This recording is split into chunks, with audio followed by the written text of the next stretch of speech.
It's a regular meeting of the Planning and Zoning Commission. Mr. McRae will be seated for Mr. Heller. In addition, items number 1, number 4, number 5, and number 10 have been postponed, or in item number 10, it was withdrawn. That leaves us with item number 2, 350 Riverside Avenue. Mr. Tessie? Yes, thank you, Mr. Maitland. Members of the Commission, I am here before you representing Mr. and Mrs. Franco. We're both in attendance. And project architect, Mr. Dodaro, and Mr. DeAndrea is also here, the project engineer. This is an application you've seen a few times, starting with a preliminary, as we note in our letter, in our cover letter. We also came back to you essentially with this application last year, but during the middle of it, as we noted, we got into a discussion with the Commission as a result of DEP comments to retaining a portion of the existing non-conforming commercial use of the property. The Commission did not approve that didn't approve the site plan with that modification. Since then, Mr. and Mrs. Franco, Mr. DeAndrea, and myself have had numerous discussions.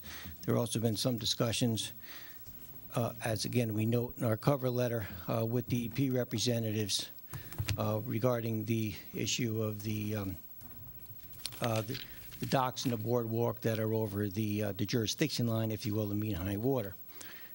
And what was decided to do at this point is make the application, which was consistent with the original preliminary approval of this commission, or preliminary proceed to final letter, that involves only a residential use for the property, which basically is the use that Mr. and Mrs. Franco have always wanted, and that is also consistent with what the neighborhood residents, the vast majority, to our knowledge of all of the neighborhood residents, would really like to see.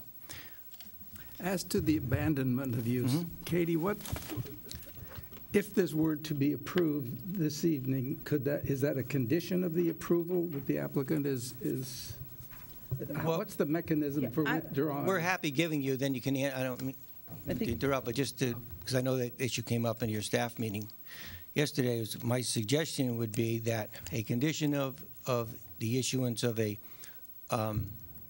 zoning permit. Building permit, or zoning permit in either case, would be the filing, which I discussed with my clients that they're happy to do, of an actual, I'll term it an affidavit. So an affidavit form will submit an affidavit of abandonment. Okay. So you'll have an actual affidavit that specifically states, confirming we're abandoning all aspects of the commercial use. I'll work it out with staff on the subject to the affidavit being acceptable to staff. We work that out. With that, and I've noticed recently in a couple of hearings with the various land use boards that the less I speak, the more successful my clients appear to be. So I'm going to introduce Mr. Franco now to just say a few words.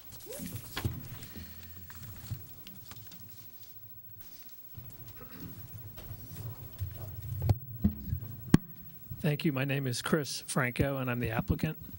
Thank you very much for the opportunity to speak in front of the commission tonight. My wife, Rachel, and I have been involved with this project for a little more than 3 years, beginning in 2012 when I was contacted by the first selectman regarding the boatyard. Peter Tessie forwarded to me an email from the owner, Eric Emmetson, who had written to him seeking advice since the boatyard had been for sale for a while, but all of the prospective buyers wanted to do things on the site that were not favored by the neighbors or the town. Peter knew that I had an interest in historic properties and thought that he would pass that on.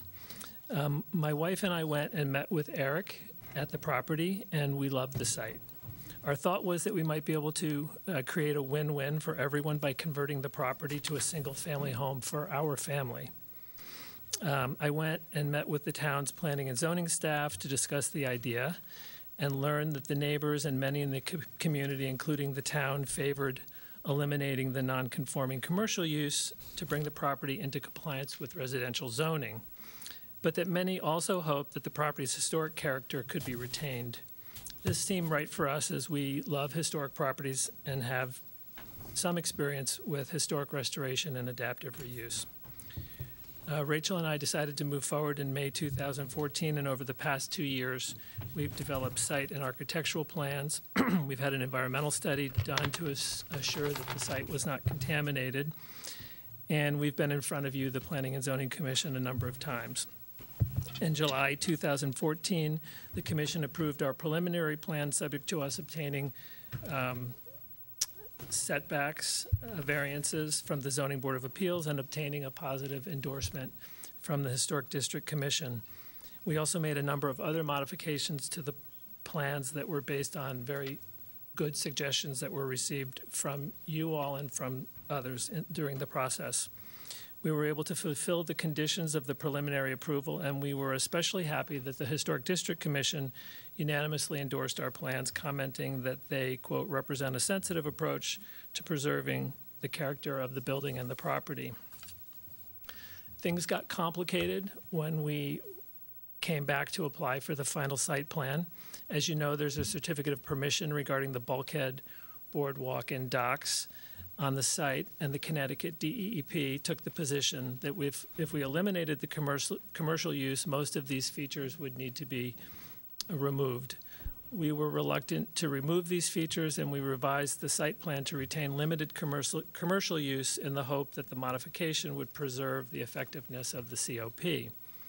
The revised site plan retaining limited commercial use was not approved by the Commission, and with the encouragement of certain commission members, we reached out to the DEP in order to hopefully arrive at a mutually acceptable compromise. Our discussions with the DEP are ongoing, and in some ways they've been very constructive, and in other ways they've been a bit confusing to us, since the DEP has proposed different things at different points in the discussions, some of which we find contradictory. In any case, we feel certain that there is more work to do with the DEP, and that a full consideration of the issues will require the DEP to focus very closely on unique aspects of our site. One problem is that, notwithstanding our request several times, the DEP has not been down to visit the site, and we think that that's really important because it is an unusual site. They seem to, in the comments, we gather that they think it's more an area like over in Valley Road in Coscob, or a different type of area, because they make a lot of comments about public access and things of this nature, and we want them to understand the site, the neighborhood, and the specifics of the bulkheads and the docks themselves, because they're kind of unusual and they're very unique, is the best way to put it. In any case, we would now like to simplify things and get back to what we, the neighbors, and the town have wanted all along, which is to eliminate the non-conforming commercial use and other non-conforming features and convert the property to a beautiful family home. I'm confident that we will work through the issues with the DEP regarding the boardwalks and the docks. We've been working hard on the upland plans for the property and have devoted significant time and resources to the project. I would also respectfully point out that although this is a relatively modest project by Greenwich waterfront standards, it's still a very significant project for my wife and I. Our family have been living in a rental house while this has been going on, and we are moving this coming weekend to a different rental house because we're not able to stay in the one that we're in any longer. And I guess what I'm saying is that our family needs a permanent home, and my wife and I would be very grateful if we could get the go-ahead to start with plans at this particular site.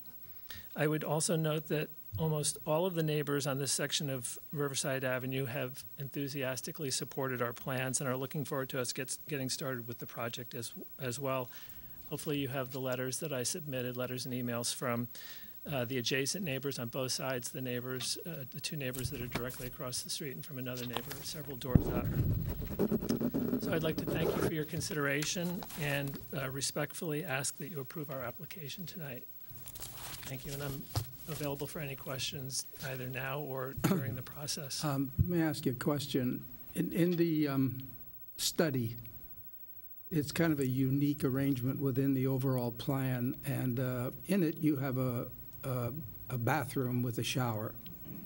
What is the purpose of that? Because it's so designed, it lends itself to being rented out to a third. The study above the garage? Yeah. No, we have no intention of renting it out. It's going to be my office. Is there a reason for the shower there, which is, of course, a troubling aspect?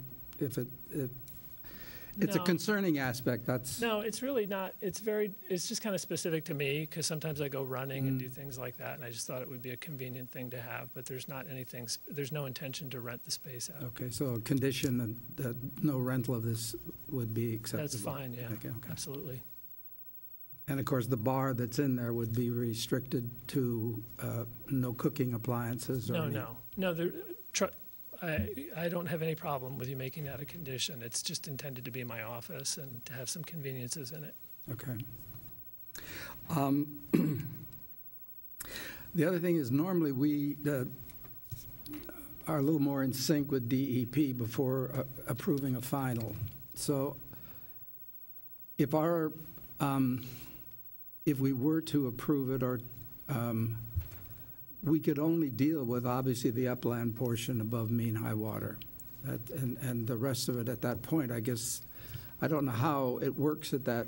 Like I say, normally we would have a solution. I understand. And to be clear, we're not proposing anything that is within the DEP's jurisdiction. And I Below heard mean high water is their jurisdiction. Yeah, but I heard some comments when I sat in on your meeting the other day about some areas of the dock that might be partially upland and partially not, and we don't want to touch any of the docks, whether it's upland or I know not you don't. upland. I know you don't. But of Yeah. course, DEP right now is giving us contrary information in the most recent letter, which was the first part of this month.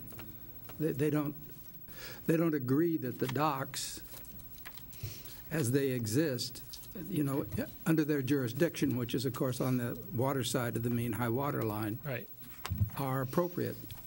No, I understand that, and I understand that when we abandon the non-conforming commercial use, that the COP will not, that we could be in violation of the COP, and I expect that we'll have discussions. The discussions with the DEP have not been contentious.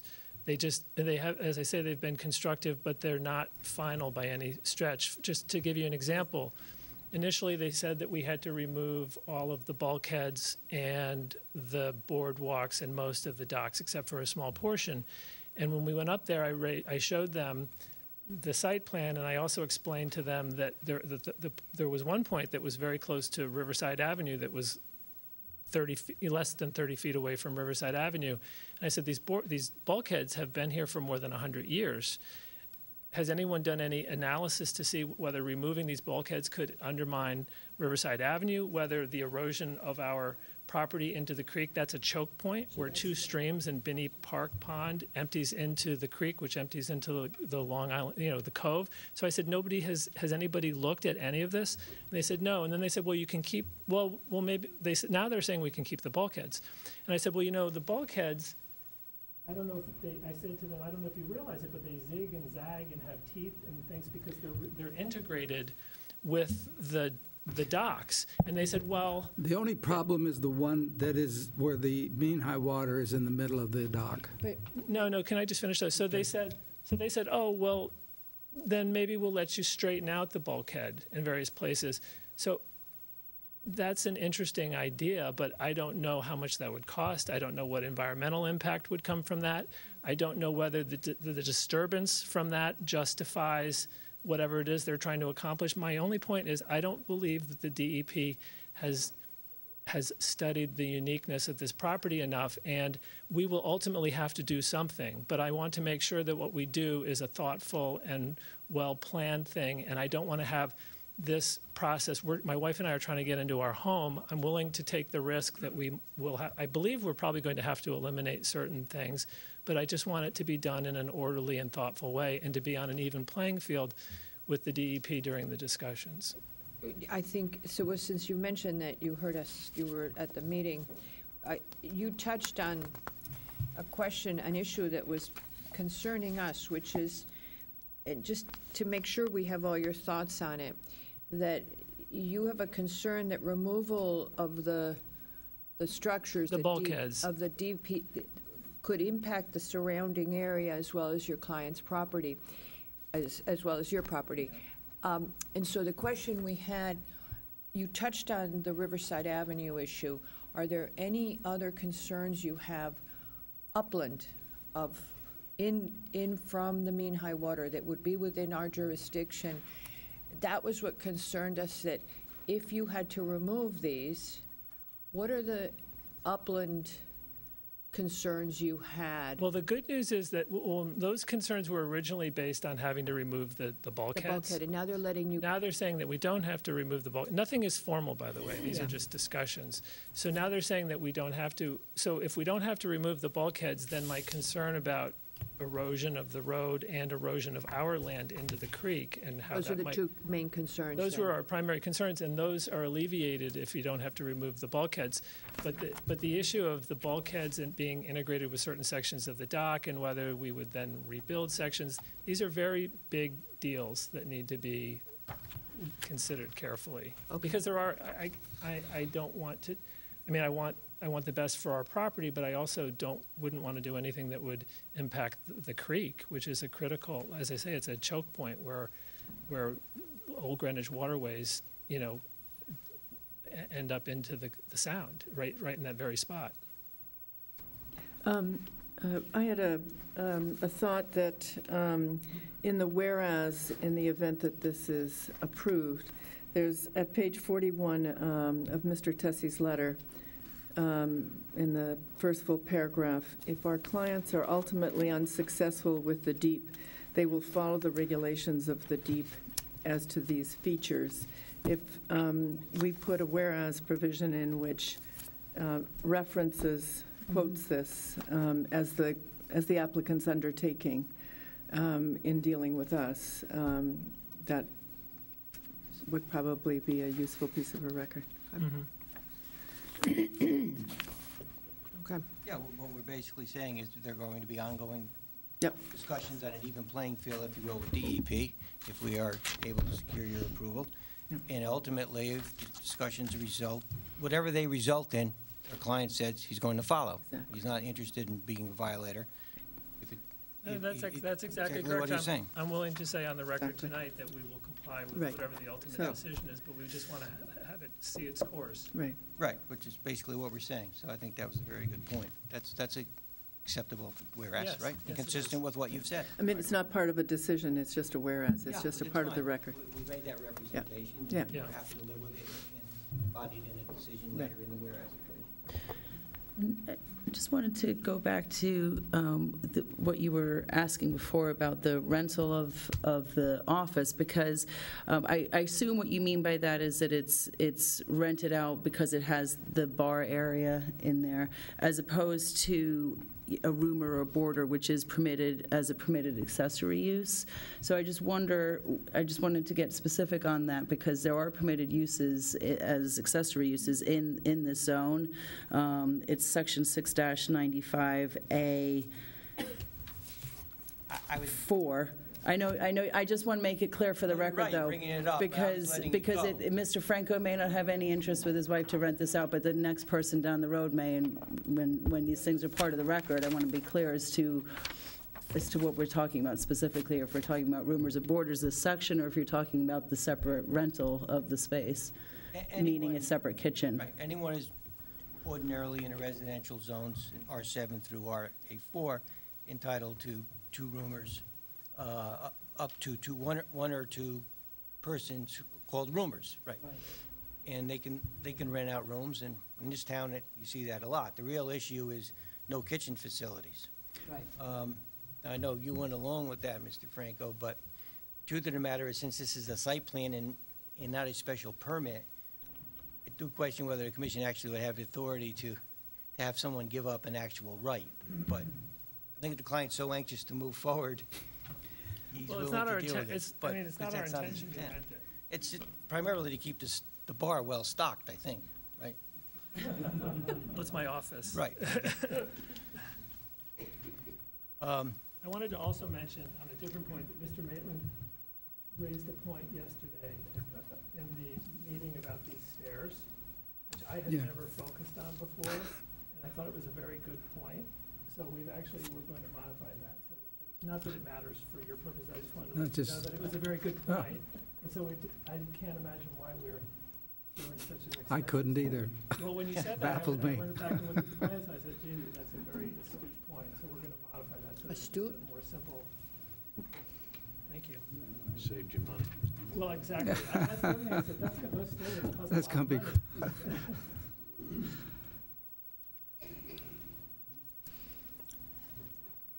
Anyone else? Anyone in the audience?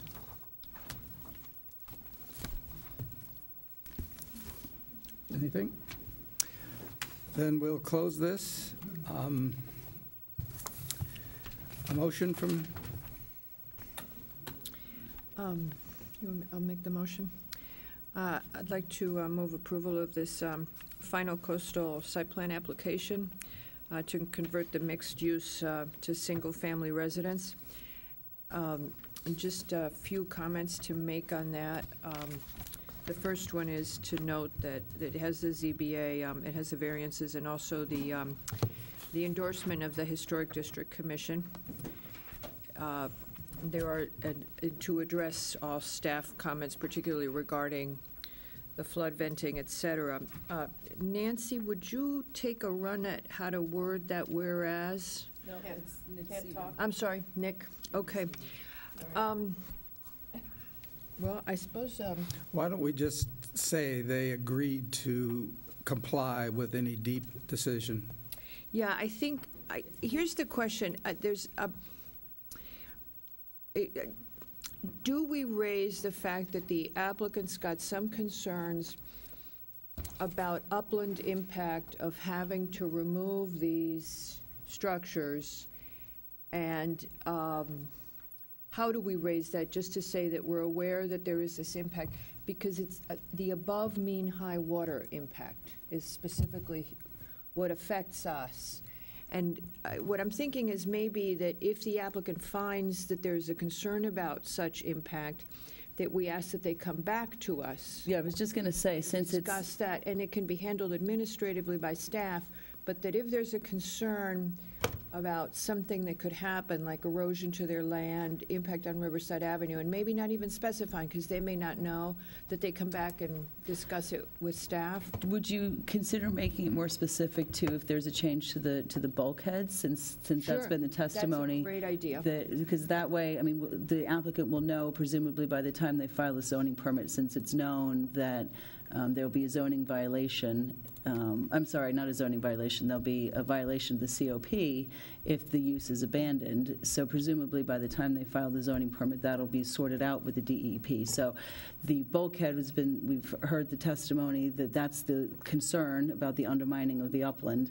So if that's something that the DEP requires, then we could ask them to come back to you. Perfect. That work? Or to you, that it could Right, be to the handled staff. administratively, because it wouldn't be necessarily a change in our site plan, but a long-term ramification. Right, and we could evaluate it, whatever that would mean, because who knows the impact that there would be if the bulkhead were to be changed.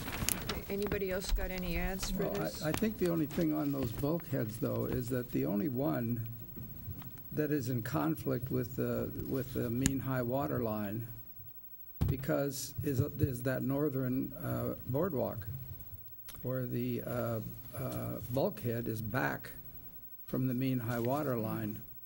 So I don't, to me, it's kind of, I don't know how deep would say anything about that bulkhead, because it's landward, it's upland from the mean high water line. I guess what I'm trying to get to is just, the applicant has expressed concerns that there could be an impact on Right. their property or on Riverside Avenue. And just to note it, so that if that comes up, we've made a provision to address it. And a lot of it is for the protection of the applicant, so that if something is damaging to them, and also the whole issue with Riverside Avenue. Yeah, because we may need to get DPW comments at that point. Yep. That's it then. Do I have a second? Second. All in favor? Aye. I'm sorry, I forgot one thing, more trees.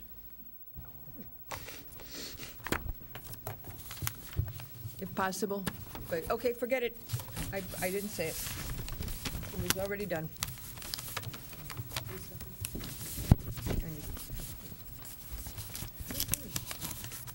The next item is Oh, yeah, I know, plus it was true, you were right. is Rice.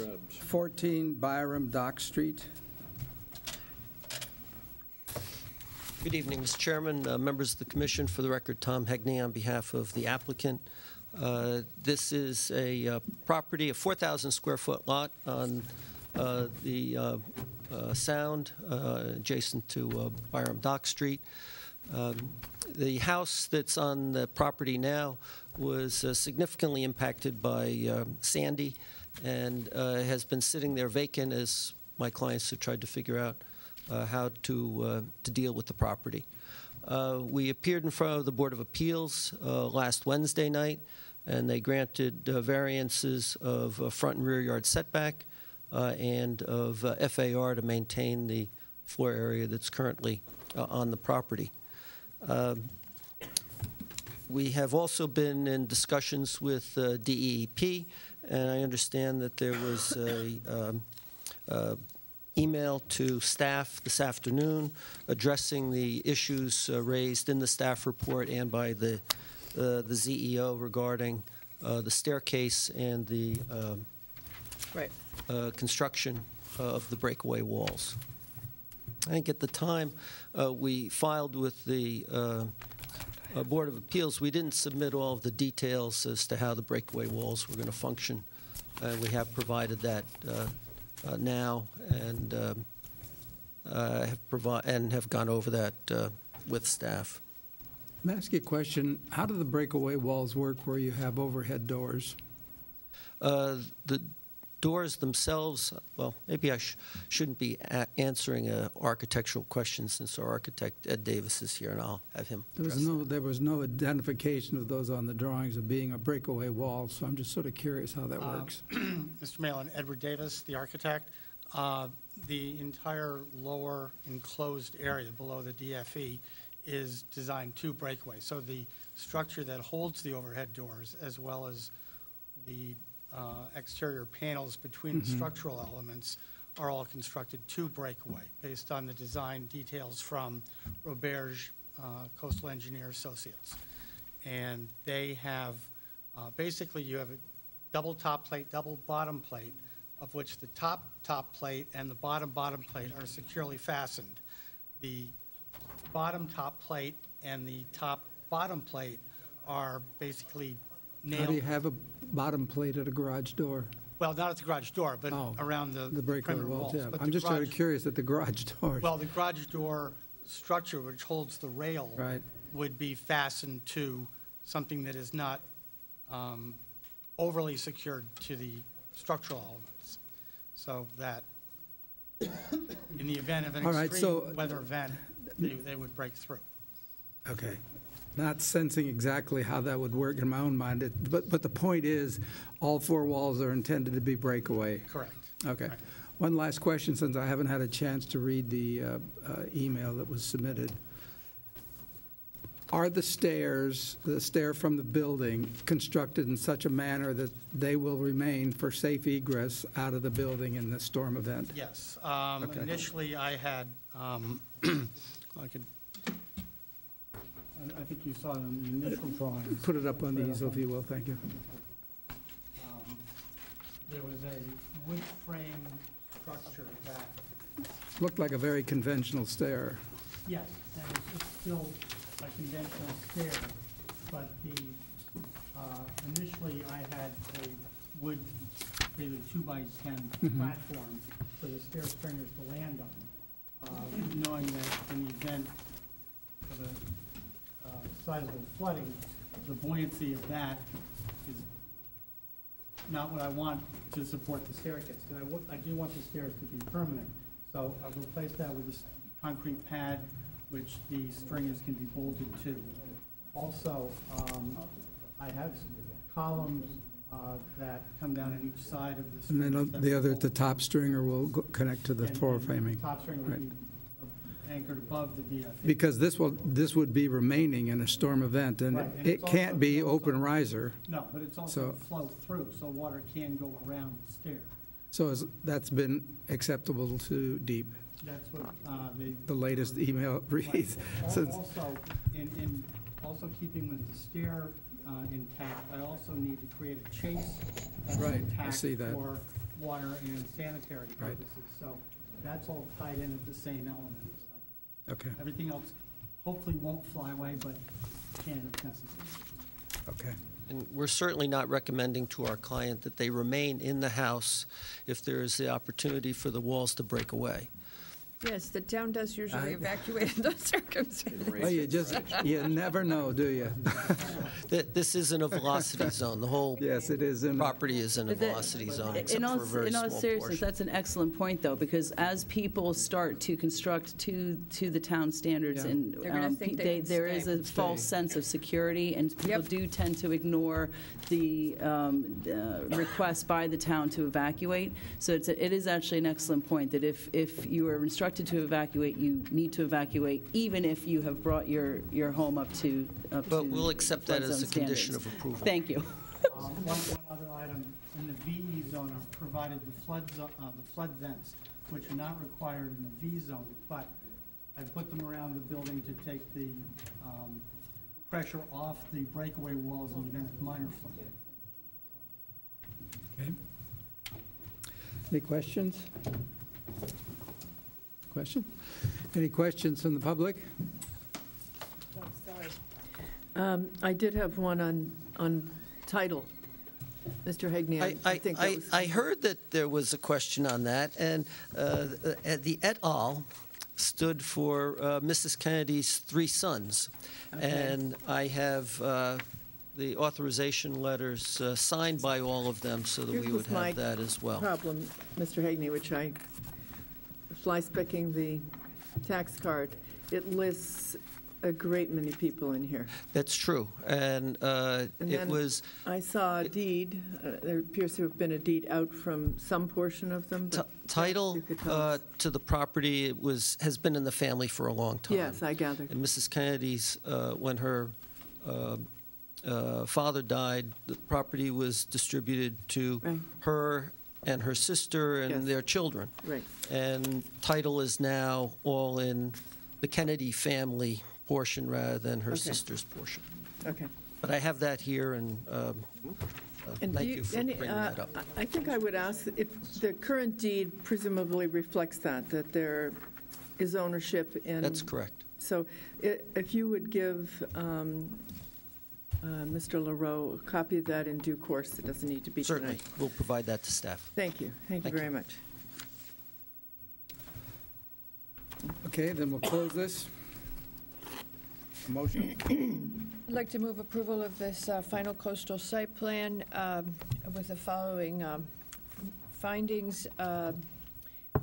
First of all, that the applicant will be satisfying the concerns raised by both DEP and the ZEO regarding the location of the door between the garage and the house, and that this will be a fire standard door. I believe that they noted that it was 4 inches thick.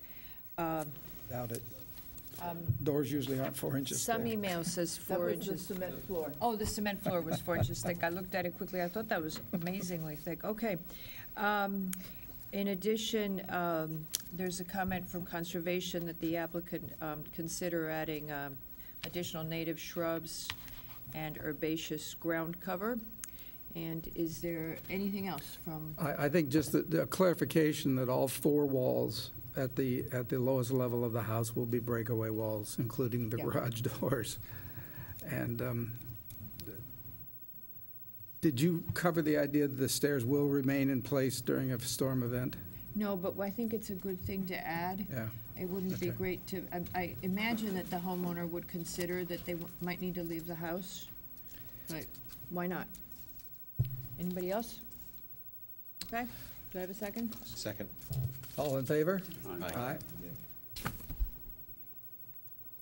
So the floor was 4 inches thick, okay. That's why we got you guys. Tough to have a door 4 inches thick, you're building assault. I've seen, but, anyway. Okay. We're ready for item number 6, 16 Hawthorne Street. We're opening the public hearing. She's ready. Go for it.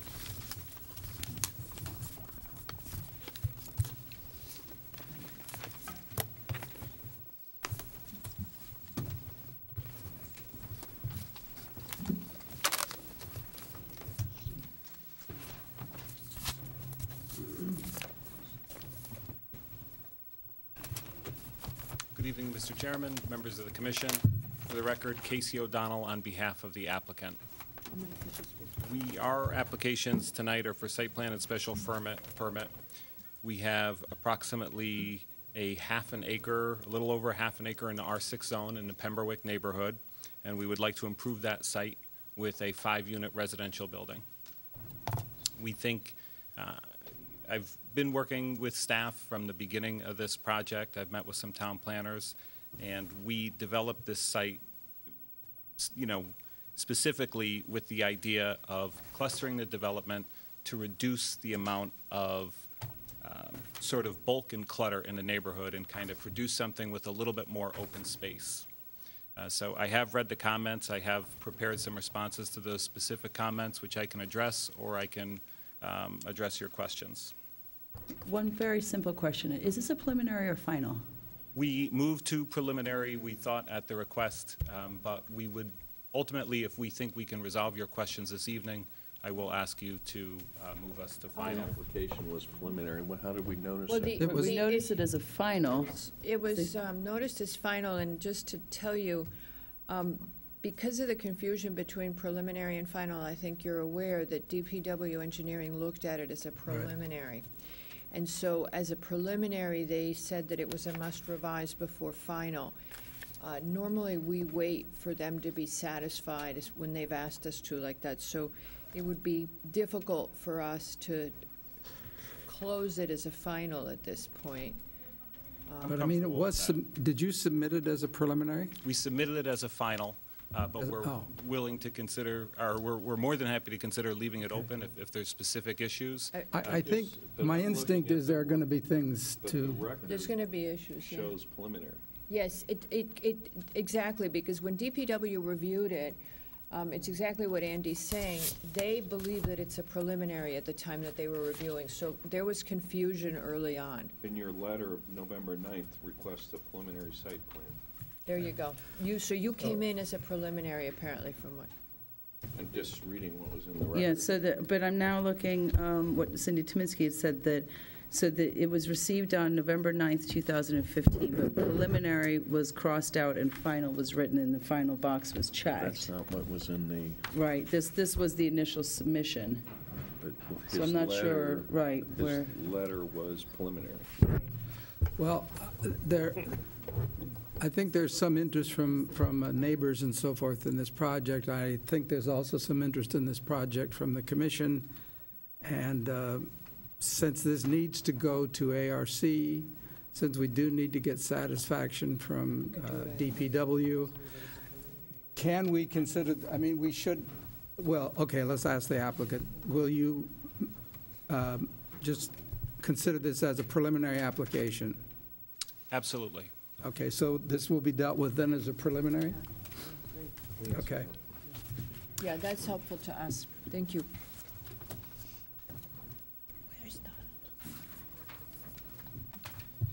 Okay. It's your option. Do you want to hear from us next and the neighbors, or do you want to answer I would like to questions? because, I summarize the points in relation to the commentary, but we may get to those places naturally. So if you'd prefer to go through the comments, we can do that. If you prefer to start with some questions, I'd be more than happy to address those. I would like to start with one, and that is that since this is a special permit, and as you are aware, under 698A2, it says, the following uses are permitted as a special permit use when the Planning and Zoning Commission determines that such uses are appropriate to the neighborhood. Having the key words here are having consideration for the number and proximity of single-family dwellings and two-family dwellings for the number, character, and proximity of other uses. Are there any other uses of this, using the R6 multifamily zone in this immediate area? Well, now, we know from the abutting property that there are none. There's 12 abutting property owners, apparently. And, Right. And is it 12? Well, in the immediate vicinity, I don't. Well, abutting property owners, yeah. No, but that doesn't, you know, when you look at the aerial photographs of the whole neighborhood, so I think that's an important 12 abutting, that's what she's got. consideration for you to convince the commission that Okay. this is appropriate for the neighborhood, and as it doesn't appear, if they're just looking at the aerial photographs, is there anything like this? Also, It's, we have an additional piece of information from staff this evening, which we can give you one of, which is photographs of all the streetscape in the neighborhood. Oh, excellent. And that's really, what we're asking you about is that there are a lot of two-family houses, but the development that's being proposed here would seem to be very different. So if you could talk to us about that. Absolutely.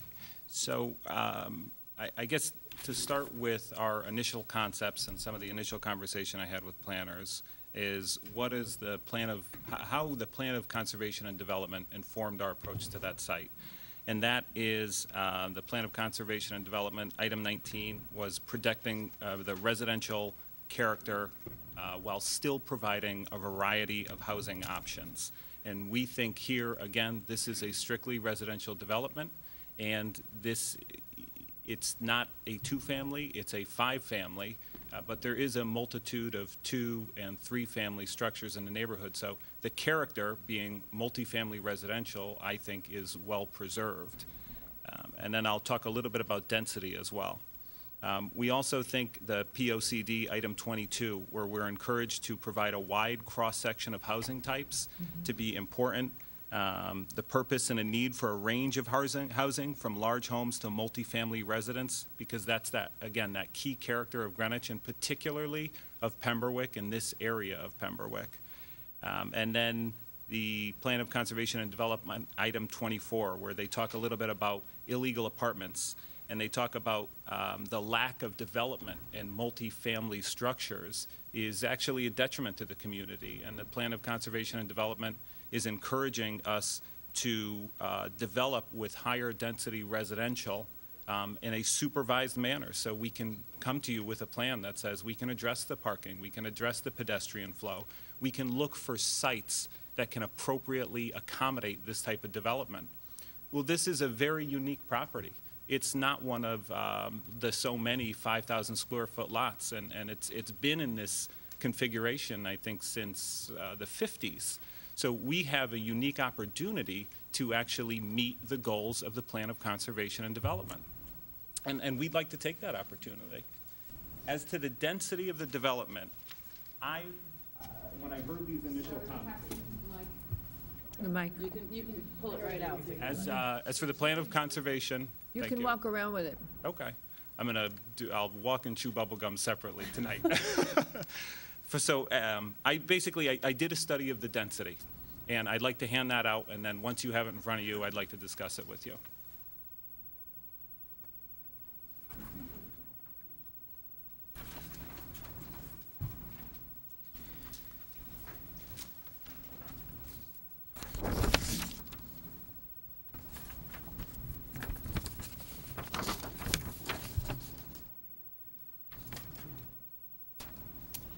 Yeah, Elmira Drive is a different, I saw this.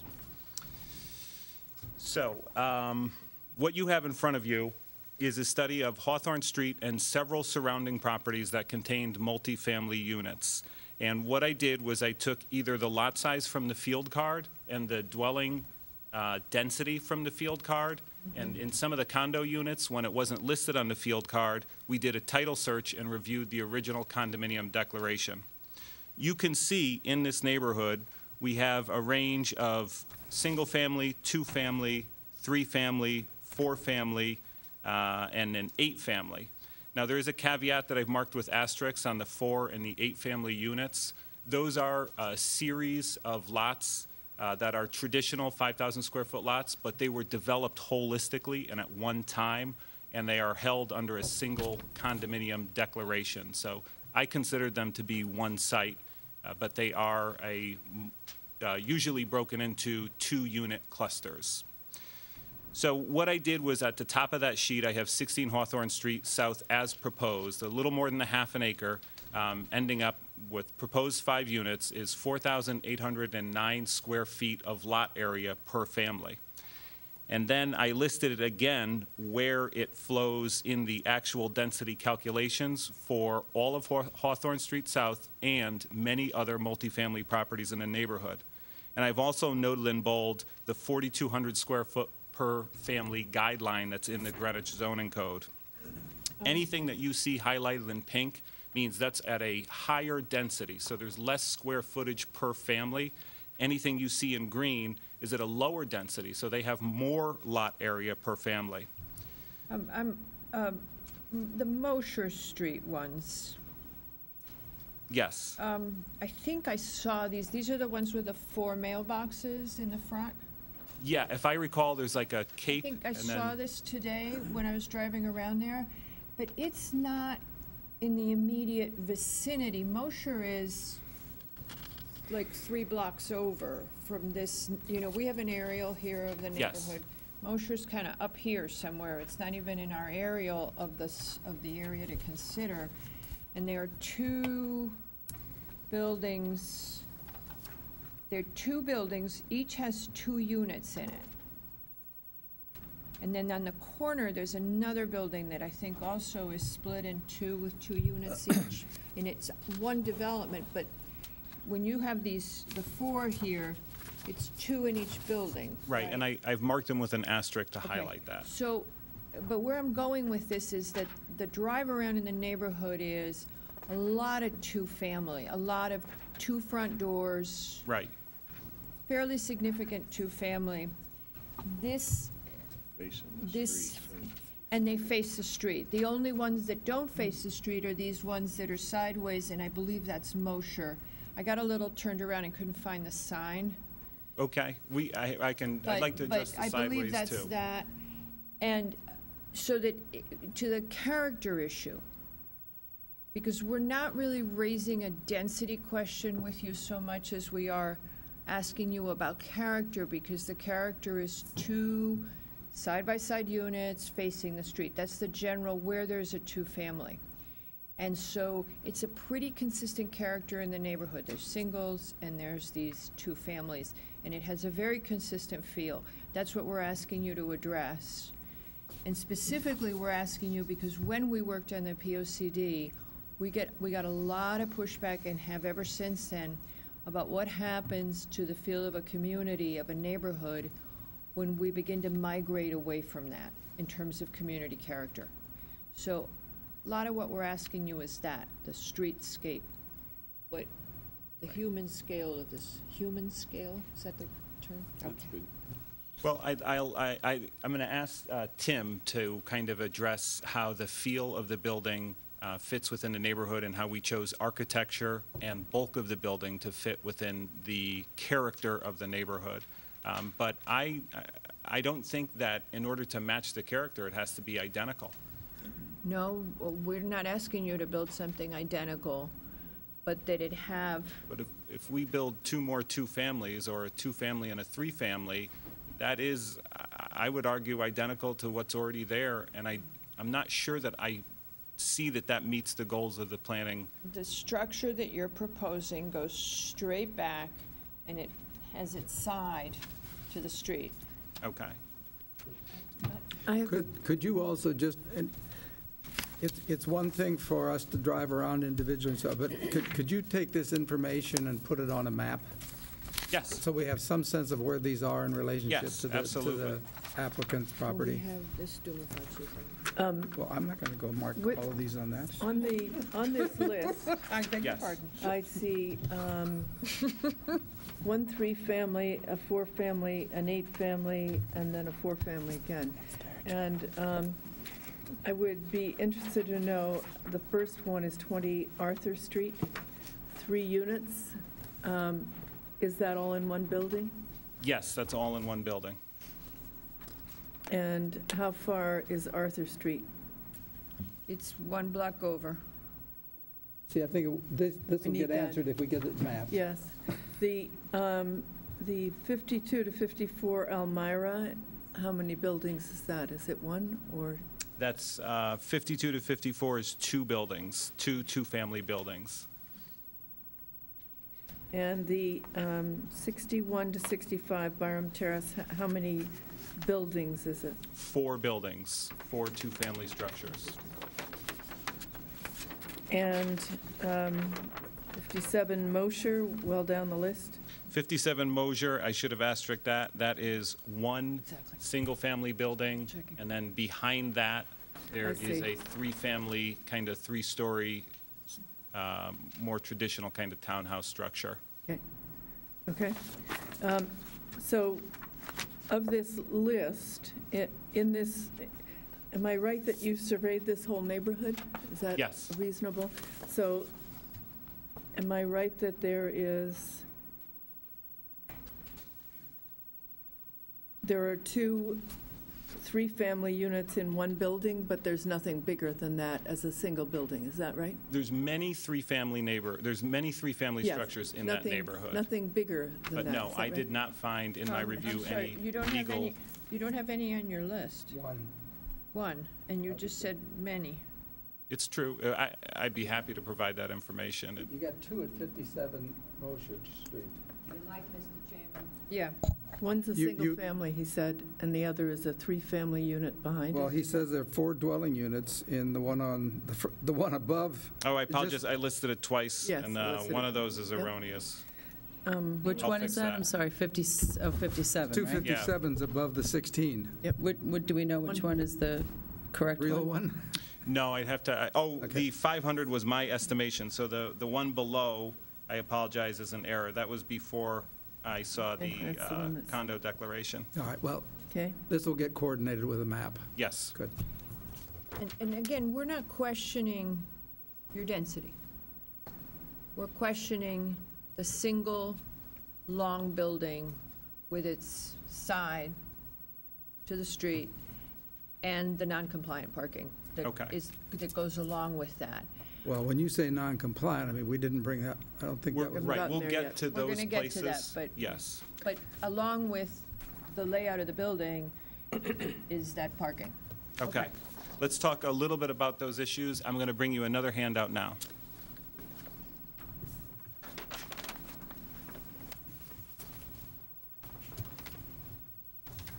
Thank you.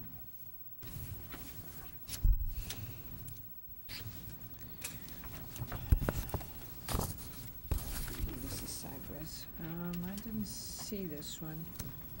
Byram Terrace Drive. Okay. So Byram Terrace Drive, again, it's around the corner. Here it is. So what you have in front of you now is a very quick survey, and certainly not exhaustive, where my law clerk and I drove through the neighborhood on a lunch hour just to get a feel for were other properties utilizing front yard parking, and was a sideways-oriented building unique to our neighborhood. And where's But, Lucy Street? Let me just stop you for a second on the parking. As you know, a lot of the 2-family dwellings in Greenwich were developed before that was I agree. modified, you know. So that But was go- one of the reasons that we made these 2-family units into a special permit application, because we wanted to make sure that we could enforce the standards that are in the regulations. Without a doubt. Okay. And I'd like to chat about, a little bit about that as you review the information that I've provided. So going to character of the neighborhood, it's, I think, well in evidence in the neighborhood, particularly on Hawthorne Street. And if you've probably reviewed the photos of the streetscapes that staff provided you, you'll see that there's quite a bit of front yard parking. I think, excuse me, I think that one of the things we're talking about character is character that we like. Okay. Well, that's And the that our goals. regulations are trying to enforce. We're Right. trying to, our regulations are trying to move away from that. Right. So saying that there were bad standards in the past, and therefore we should continue them, kind of doesn't Well, make us happy. I'd like to continue. So in terms of character And only. I just think for the last few years that I've been on the commission, I can't think of one application that we have allowed the front yard parking. I can provide you a list. Okay? Okay. There was one in Byram, I think. There's been a couple, but they Okay. were existing. So then, They were existing, but touching yeah. on the, Just to clarify that, make sure that if you're going to give us examples, that it's new construction, that it's demolition, new construction, which is what you're doing. You have an opportunity to not have a nonconformity here, okay. okay? And I want to get to that point, If there was a too. building that had an existing nonconformity and they were reducing the overall nonconformity, that gives us an opportunity to work with the applicant in that direction. I think those I would don't be- 'cause I'm disagree with your thinking there was analysis. one in Byram. And to that point, the zoning code specifically reads that parking in the front yard is prohibited unless it's adequately screened. And And the that's where we commission. go to trying to meet your goals that we have in the POCD and the zoning code as they've requested it. Maybe just read a And little bit that's- more of that's- that sentence yeah, that says, that's- and the commission, That's section 6-155. It says, "Parking and parking aisles shall be prohibited within the required front yard unless the commission finds that the parking and parking aisles are adequately screened by landscaping or substantial changes in topography."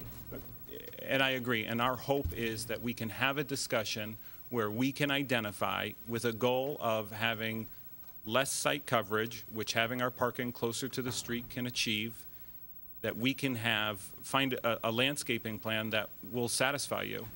So our existing landscaping plan includes landscaping and hardscaping and topographical changes. If you've looked at the pictures, there's a few things happening on the street. One, we're at a bend in the road.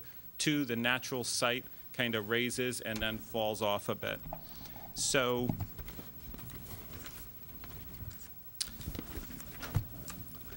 yeah, I think we've got pictures of the site. I was there Okay. that day.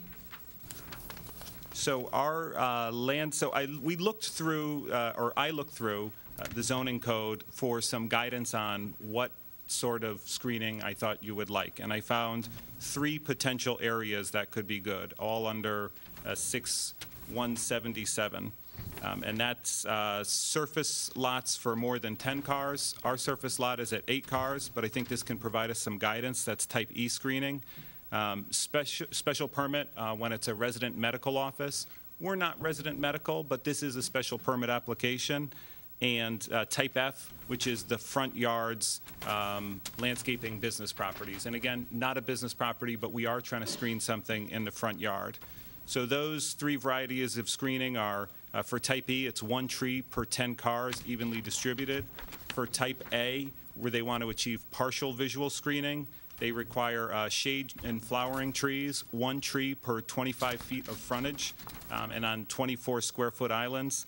Type F, where you're trying to landscape and screen a business property, they look for evergreens, shade trees, other types of trees with 1 tree every 25 foot of frontage and 5-foot planting beds. So our site has a little less than 150 feet of frontage. It's about 5.8, call it 6 trees total. So from the street, we have 3 October Glory maples. We have 3 rose bushes. We have, which are, 2 to 3 feet. We haven't been given this. right? We have the Little Princess spirea, which would be 2 to 2.5 feet. We have a shadblow, which should be 6 to 8 feet in height, and we have 2 boxwoods. And we think those from the street view would be primarily providing screening for the parking lot area. The total for planting in the parking lot area is 7 trees, if you look at the landscape plan, and 75 other plants that are approximately 2 feet tall. And again, part of the reason that we chose to use this wall is this is a common, this masonry is common. You know, where in the more rural areas, we see these beautiful New England stacked fieldstone walls. And where density gets a little more intense, this is where the masons lived, and this is where they like to show off their craft. And we wanted to match that character and pull that character. And frankly, one of the masons, one of the owners of the project and developers is a mason, and he's proud of his work, and he owns property in the neighborhood, and he wants to preserve that character. That's his heritage. And I felt a connection to that concept, so I felt comfortable coming to you with some hardscapes, including in our landscape screening plan.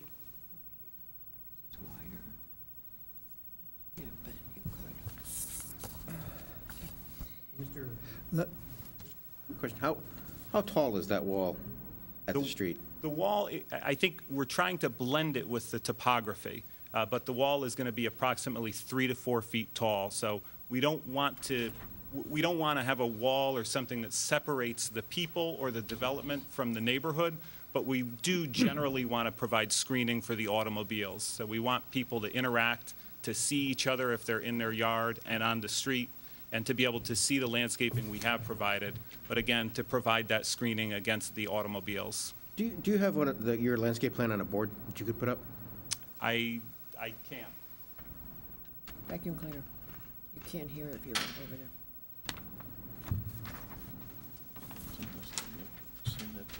Nick? We didn't know, okay, because I didn't, well, maybe I just missed it. I thought I pulled it.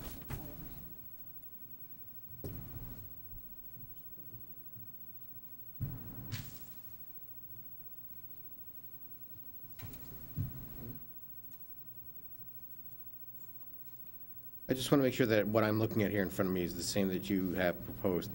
At the entrance, you have the entrance area, the apron. Yes. And on either side, you have 2 columns and then a short section of wall. Correct. In front of the 2 parking spaces. Okay. Is there landscaping in that area, around the wall, in front of the wall, behind the wall? Sir, please take the microphone with you. Thank you.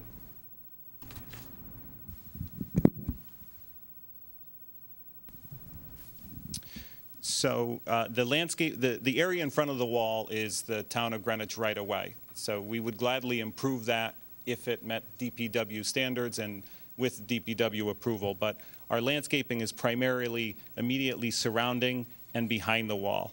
So the 3 trees facing the street are located here. The rest of the plantings that provide screening for the parking area from the street level I described are in this area and this area. Again, to provide some visual screening for the parking aisles and these places here. Okay, so, but those first 4 spaces that are right inside are only just behind the wall? They're primarily screened by the hardscapes. Okay, thank you. So welcome. you said that it was blending with the topography or something. I'm just curious. I don't think I heard the answer to how high is the wall. 3 to 4 feet. 3 to 4 feet where? I mean, in the area of the drive or?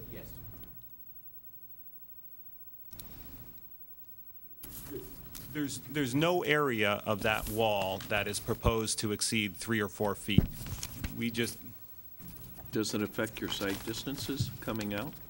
I'm going to ask Tony to address those questions. I know that DPW Engineering suggested that they were looking for some clarification on the site distances, and we will take that into consideration. Just for your information, the site plan prepared by Mr. DeAndrea doesn't show any walls there at all. We can make that adjustment, and I appreciate your bringing that to my attention.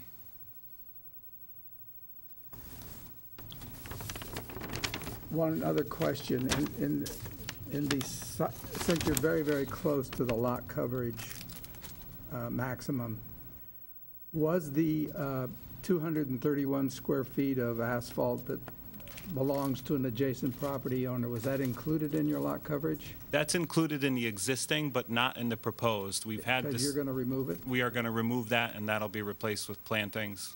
That's not very clear from your drawings. I mean, it looks like contours stop at this paving and so forth, so I think if it is going to be removed, it should be noted. We'll note that. Our intention originally was to preserve that. Right.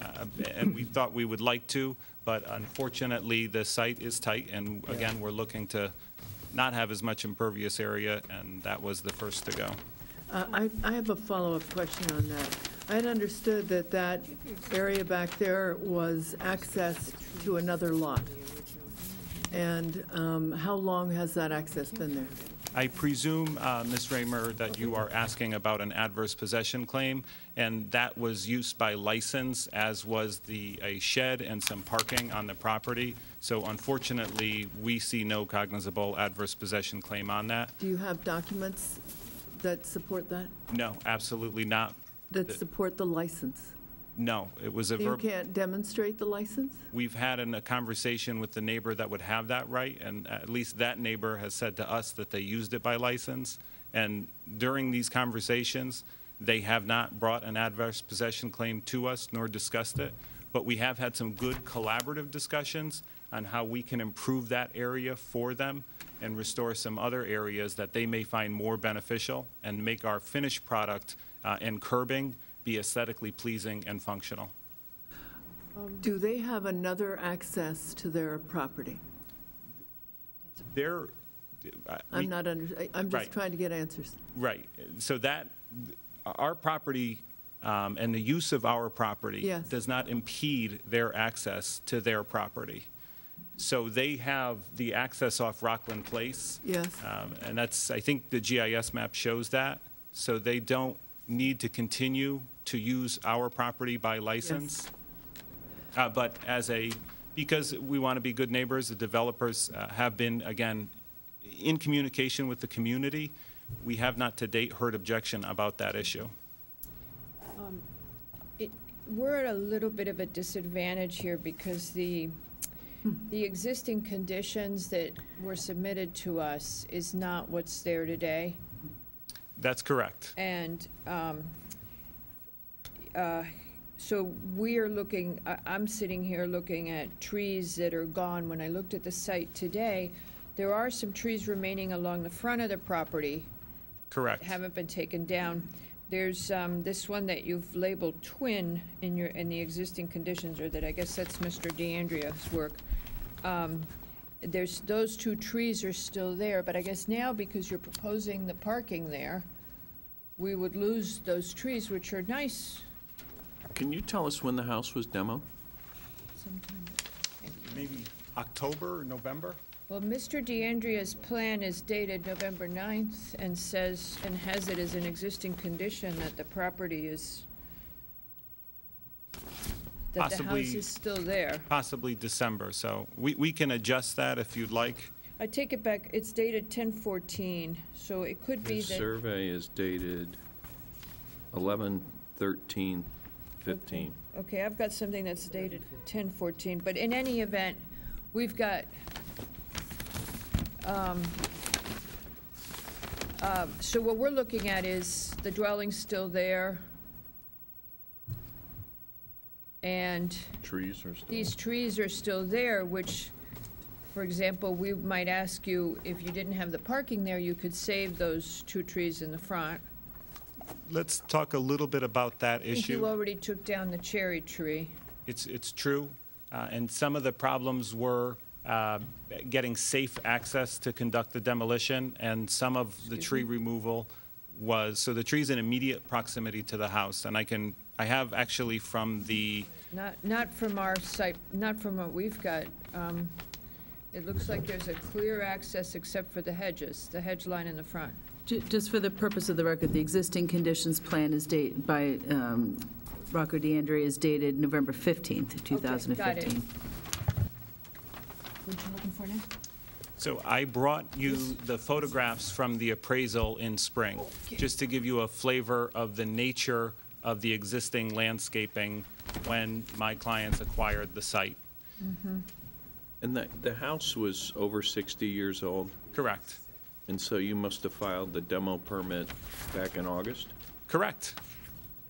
And we noticed the various town agencies and the adjoining neighbors, and we actually went far beyond, almost another 30 days beyond the waiting period, and communicated that with neighbors, and we did have it posted for the sign. If you want to talk about the architectural value of that building, I'm going to defer to Tim Peck. No, you don't. You weren't going to pursue that, right? Okay. Touching just back to the trees, we appreciate the desire to preserve mature plantings. However, the adjoining neighbors were giving us, pressure is the wrong word, but basically requesting and grateful for any cleaning up of the site that they can do. And perhaps in retrospect, it would have been better to leave those plantings existing until we had these conversations with you. But with a desire to continue working collaboratively with the immediately surrounding properties, the developers did remove some of those plantings. Okay. I think that we're still circling around the topic of the streetscape and the community character, and that's really what's driving a lot of the different thoughts you're getting from me anyway. Anybody else got comments? Can I invite Tim Peck to kind of discuss the architecture and how we think from an architectural perspective that our proposed development meets with the character of the neighborhood and why we chose the specific building orientation in an effort to kind of shrink it and declutter where we can? That's yours. This is yours. And that's yours. Okay.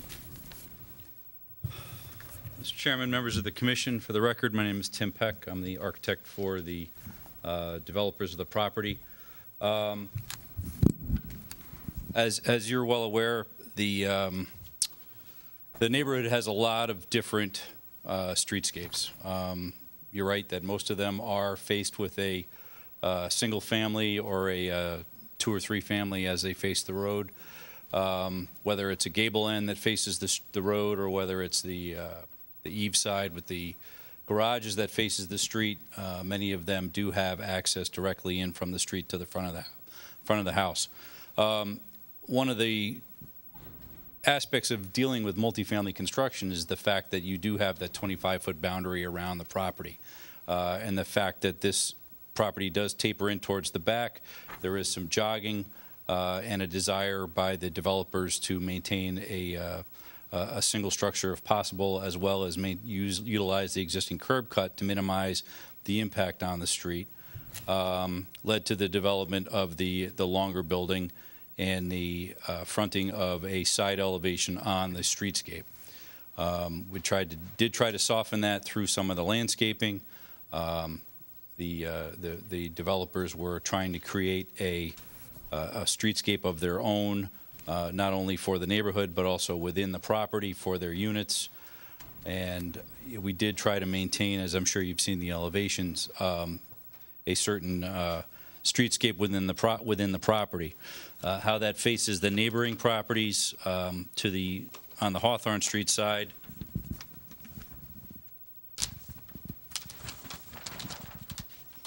It is a gable end. All of the units are identical, with the exception of a couple of windows different on the end units. So they did try to maintain some uniformity within the units themselves, and the idea that they would address the streetscape with landscaping and with the walls in the front. By streetscape, I mean the Hawthorne streetscape. The impact on the neighborhood, you do see many of the gable ends. As I said, I think Casey passed around a document that showed some different ones.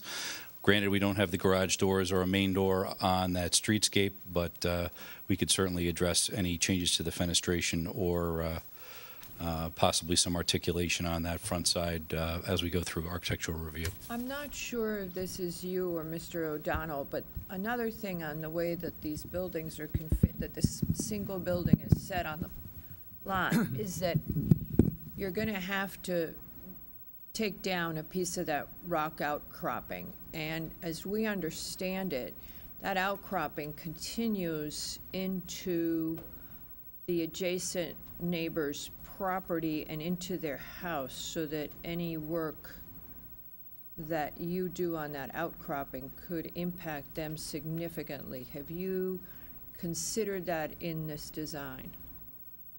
We will defer that to Mr.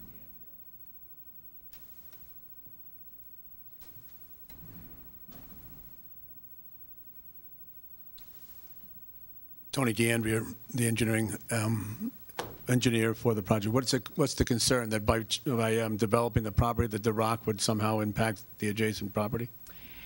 That the outcropping and I can't remember, you have fuller information on this, that outcropping actually forms part of the basement wall of the adjacent neighbor, so that when you go to break it, the vibration, you could end up having an impact on this adjacent property. And as you surveyed it, did you look at that and how it could affect you? Well, it was a bit more than that. It was about the question of whether the hydrology of the area would be changed as a result of the hydrology? Yes, because if there's water, what is the nature of that rock? So there's a question about during construction concerns, but the greater question, and we've discussed this on other sites too, is what would the impact of removal of that rock have on the hydrology of the area, if any? I don't have an answer for that tonight. Okay. I don't know that it's A concern, but I don't know that it shouldn't be applied to every site that you develop. hey, don't suggest that to us. We might. Well, I think that's what you are suggesting. Maybe we'll. I don't take think it it's a to good heart. suggestion, but But maybe we'll take it to heart anyway. I think that we've been through this enough times to agree that the removal of rock is a science today that's carefully observed, and there's enough oversight to Do you know not to be how you're concerned. going to do it? Are you chipping? You're not going to are you going to use explosives or those who chipping? champion hammering the rock, I think, are making a mistake. However, if that's what it takes to make everybody happy, we'll do that. I think there's more chance for vibration with the hammering and the impact on the neighborhood for the noise and the duration that results. Therefore, I would drill and blast. Okay. How much of the rock, it's kind of confusing on your drawing, because it looks like you're retaining part of it, so how much of it are you taking off the top? The idea from my standpoint would be to level the top of the rock and then excavate for the foundations that the owners prefer to have. Right. And I think that's doable. We've done it numerous times. I can name sites that have been successfully done without any impact, and we've just completed the GRS site in Costco without any adverse impact whatsoever. And that, as you know, that spine went right through north to south also. My question was, how much are you removing? 1 foot, 2 foot, 3 foot, 4 foot? The design, as we were developing around with 112. Right. The basement we're proposing here is 101, and the ground on the north or southeast corner is around 106. So we're taking out about 5 feet of material at that location. As we move to the back, the ground drops to around 106, and we're still at 101, so we're dropping about 5 feet. If we remove some of the ledge adjacent to the building, I would say that they would probably want to remove about 15 feet in a southerly direction from the outside of the building, and that elevation of the rock is 112. So you show it going right to the property line, so it suggests that you're removing 25 feet yes, in the yard. that's correct. So we wanted to line drill along that and then remove the rock to the north. That was the preference of the owners. I said we can do it less because you have a significant feature there if that's what you're concerned about. The design of this was set up to recognize that there is ledge on the site. So we've developed the site with the drainage system that we reviewed in detail prior to completing it on October 14th with Mr. Marucci. So I'm somewhat... Does he have a resubmit on his... I'm surprised, and we're going to meet with him tomorrow morning at 10 o'clock to hammer it out, because we went to him in the very beginning saying this site has unique features. We noted the modeling is relatively shallow. We had done the test pits, with the idea of how are we going to design this. And as you see, it runs around in a clockwise direction from a rain garden to detention And as you know, on the drainage manual, we have very stringent criteria for separation of pieces. We went to Scott and said, Scott, you understand that you can't have those many lid elements on this property because of the ledge and the shallow soil. So we agreed as to this concept. So we'll discuss it with Scott again tomorrow, and we'll come back to you with the final. But what we've done is separate those sections with the rain garden, the treatment, the detention, and ultimately out into the street. So we reduce the total, and we have the retention that's required for the site. But he understands that we have too much going into each of the elements, and that bothers him because it's cookbook. So we're going to address that tomorrow with him and resolve it. So the idea here is that, you know, one of the restrictions that you have on the property, I just wanted to get it out on the table, is that when you have arbitrarily, in my opinion, placed this restriction on us that you have to have 25 feet, you leave very little choice. All yards are discretionary. Yes, sir. Well, let's say again, mine are, my setbacks? Zoning is, all the yards are discretionary. What's the difference between a 75-foot yard and a 70-foot yard? I mean, we have... In this case, we have to have 25 feet all the way around. So right. Under the special permit, it would be nice sometimes if we can move the buildings around, and then we would eliminate that longitudinal rectilinear Do you have such a obtuse plan, building. reducing the yards? Do I? No, but we'd like to, because I think we can do a better job by maintaining the normal R6 setbacks on certain properties. We can do a better job, and that's what I would, we would like to investigate that if, in this and in other properties. Because here you have against Rockland Place, we have a side yard. We can move this building, get some air between them, still keep the frontage, and jog these buildings to make what I feel would be a better job. And then, perhaps the architect could figure a way to turn the building and give you the front that we need. And if that was to happen, would it be possible to get the parking in between, like a sort of a courtyard in between the scheme that you've just described there? And the other thing that we've discussed, Katie, in our R6 analysis all the time is that the way the regulations read right now, the 50% is prohibitive as to developing the site with good air and light around the buildings. So the 50% is always the control. And as you see, we've come down to a plan that has just under 50%, but it requires parking in the front to get the 3 or 2.6 spaces per unit if you have a basement. And could the size of the building itself be reduced slightly to address the issue with the parking? So in other words, keep the 5 units, but reduce the size slightly, because obviously you've got all these factors that are at play. You've got the FAR, the setbacks. That's certainly, an option. Reduce the size of the building is something that the architect and the owners have to come to grips with, but that's certainly a realistic potential. So what would the setback? So no, I'm just saying that in a case like this, if you were to look at the buildings and be able to push this westerly side of the units over to the normal side yard with frontage on Rockland Place, we might be able to have a better or a more attractive development. So you don't have frontage, you've only got 9 feet. What we have is the ability to be set back. So we do have frontage, and if you take the arc, we would have a cul-de-sac, and we can take the setback at the cul-de-sac. So that's still a street, regardless of how you look at it. So if we have a setback from the street in a side yard, we might be able to accomplish a different design. And if it turns out that the buildings get a little bit smaller, we might all be better off. And I'm just making the point that on a lot of sites, if we're able to use the zone setbacks or even something a little bit different under your special permit rather than impose the 25 feet on the sides, which is very prohibitive in most cases, because you end up with this need for a long building. Okay. Just a thought for the future. So the suggestion, as it relates to this property, though, is you could have some sort of schema where there could be the 2 or 3 of the units would be kind of facing the Rockland Place side, and then the other remaining would face the Hawthorne Street south side, so that you would have streetscape, so to speak, on both sides. That's the idea. Potentially, you could get the parking out of both front yards. Have the coverage be basically at 50%, but potentially the FAR would have to be reduced just slightly in order to accommodate all that, as with the setbacks. I like that very much. So we can consider looking at it. That would I be- don't know that it's going to work, but it's just a consideration. Just to answer a couple What are you doing with all your foundation drains? We have a sump pump here, Mr. Fox. We have a sump pump manhole where we collect the footing drain, and then we bring it out into a manhole and then into the street. And And that's why we've lifted the buildings up also.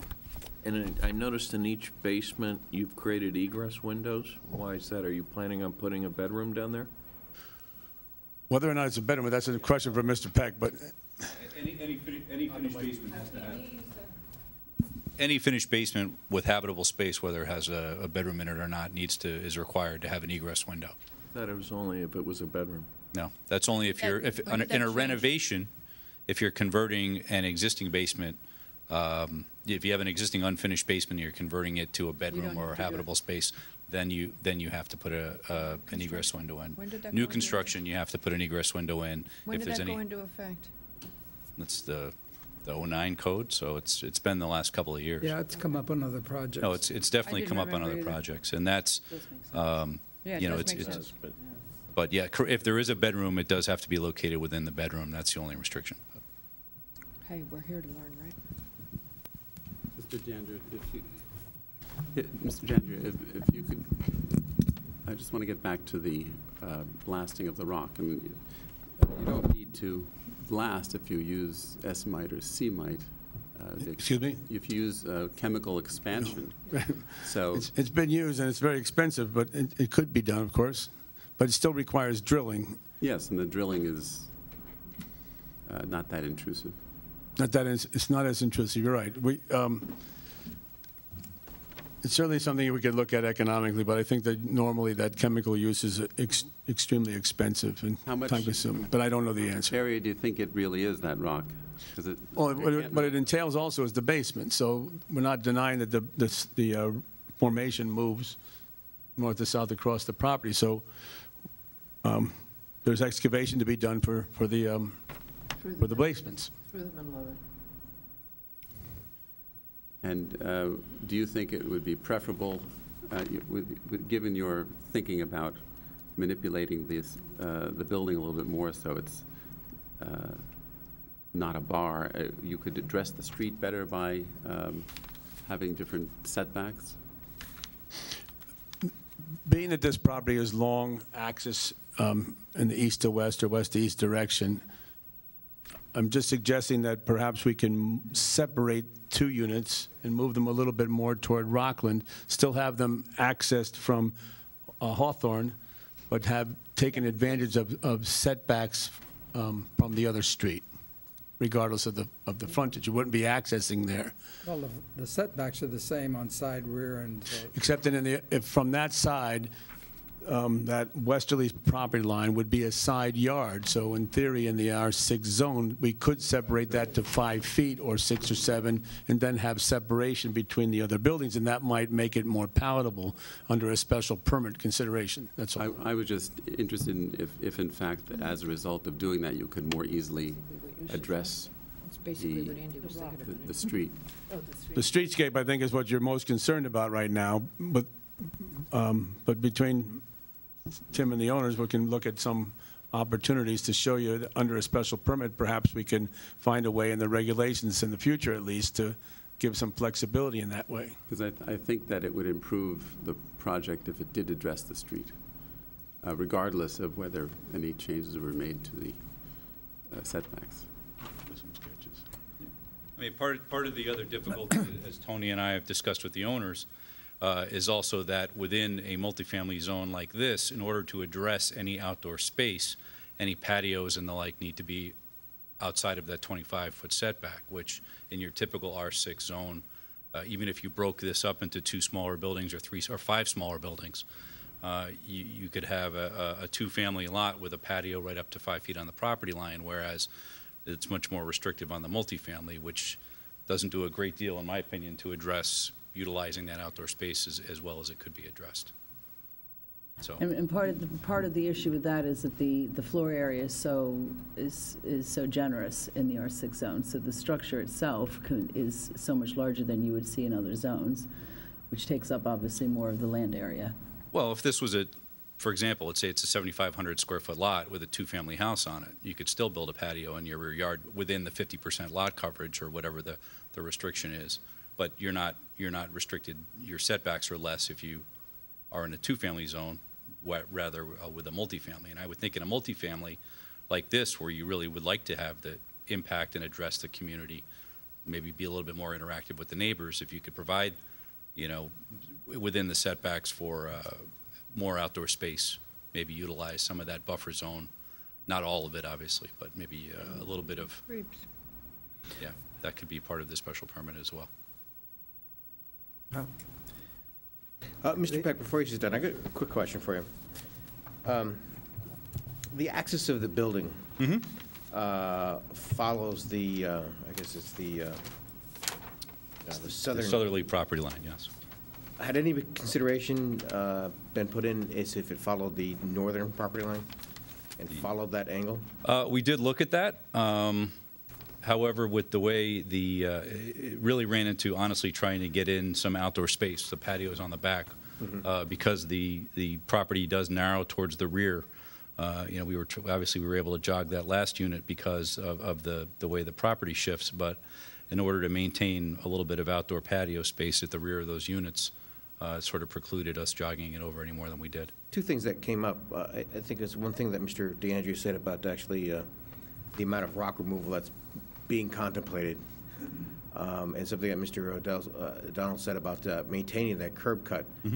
It seems that if you actually took the whole thing and just curb cut and everything and flipped it over and squared it off to make it parallel with that northerly property line, you may have a little bit more front area to deal with, and actually may turn the building a little bit more towards the street. Yeah, no, I see what you're saying, to flip it, but that, you know, that's something we'd have to discuss that with the developers to see. Question is to actually, why 5 units and not, say, 4, 2 and 2? Was it just can we squeeze as many as we can on here, or? Well, I mean, that was the decision of the developers to reach for the 5 units. It's within the density allowed on the property, so.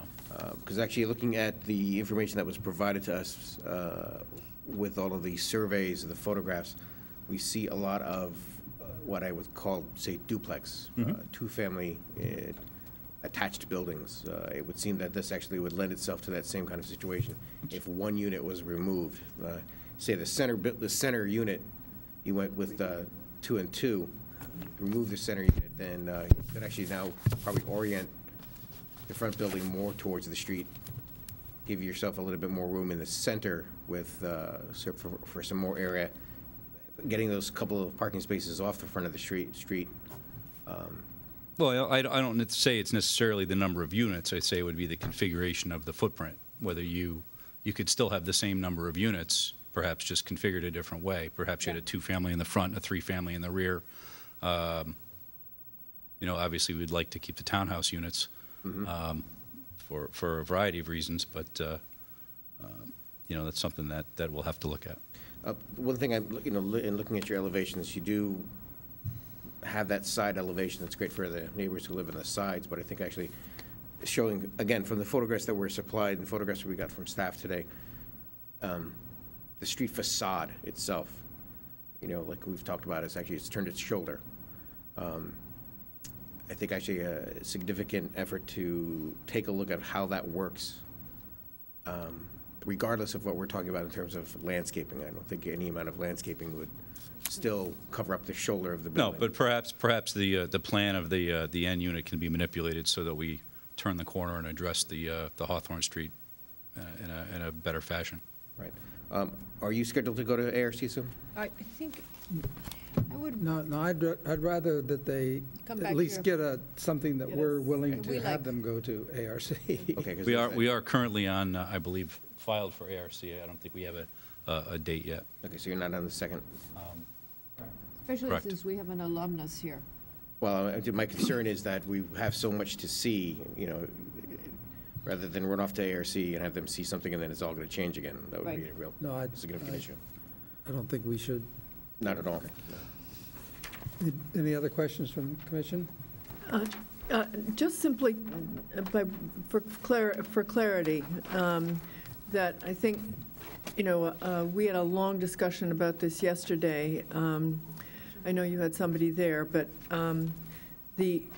we think this is a single-family and a two-family neighborhood, and that this is one of the few neighborhoods in this town that has not yet been adulterated.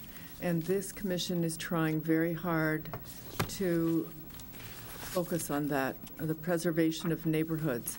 And I just think it's not credible to argue that this is not one and two family dominantly. And it's a lovely old neighborhood, and this would be a completely different feel to it. So what we are hoping is that you can come back with something that reorients some units to face the street, and if possible, to split it into two buildings to get something closer to what's in the neighborhood. I appreciate your perspective. I absolutely appreciate your perspective. I do not share it. I think this is an opportunity, and I'm going to give you a letter that summarizes my thoughts. I don't want to match exactly what's there. We don't want to do more of the same. I don't think this commission wants to see more of the same. I don't think that's going to do anything for the neighborhood. We have a chance to be bold. This is a very unique site. We're not going to see another site like this. There's the next closest site is across the street, and it's, I think, a little less than a half an acre. And that's currently improved with a two-family structure that was built in 1918. This site doesn't come up every day. This is a chance to try to put into practice what we spent 10 years updating that plan of conservation and development. This is an exciting moment. So I'd like to leave you with this letter. I'd like you to I'll think about what you said. I will discuss it with the owners. We will drive the neighborhood. But again, this is a very unique opportunity that we can actually meet that plan and try something new, and something that I think is very much so in keeping with the character of this neighborhood. This is multifamily residential. The architect, Tim, did a great job capturing the elements that were existing in that neighborhood. And that's really it. I think it does meet the character. I appreciate your perspective that it's not the same. But Mrs. O'Donnell tells me, don't wear all the same colors. Not a question of sameness. It's a question of the look of this neighborhood in terms of single-family and two-family, not the sameness building to building. We're not talking about that at all. We're talking about a neighborhood that has a feel to it. And if I may, I'm sorry. If I may, Mrs. Raymer, I think at the beginning I said to you that I disagreed with how you were looking at the POCD, that in the process of developing the POCD, what we heard loud and clear from people is there was a term in the paper the other day for a development. They were calling it the double sideways. Okay? We got that feedback loud and clear all through the POCD that making this sort of big, deep building and making it one sole structure with its side to the street like that was not palatable in terms of community character.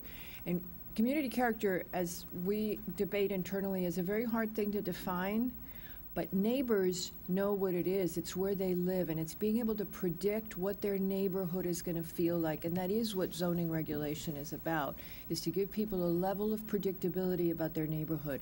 So I disagree with you that this is an implementation of the POCD. It is to the extent that it gives us additional housing stock and that it preserves residential character, but it's not to the extent that we really see it as altering the neighborhood character. Okay. Can you, Mr. Peck, address accessibility? Now that this is a multifamily unit, how do you comply with the accessibility requirements? That's one of the reasons we wanted to stick with a townhouse unit. The townhouse units are not required to Even comply. though it's considered one building over? That's correct. Because the code is 1 and 2 family residences. Correct. But if the townhouse units are not required to be accessible. That was another interesting thing to learn. Thank you. Any comments from the public? Can you find out more about? I can't, is there anyone behind the, Yes. hidden from view?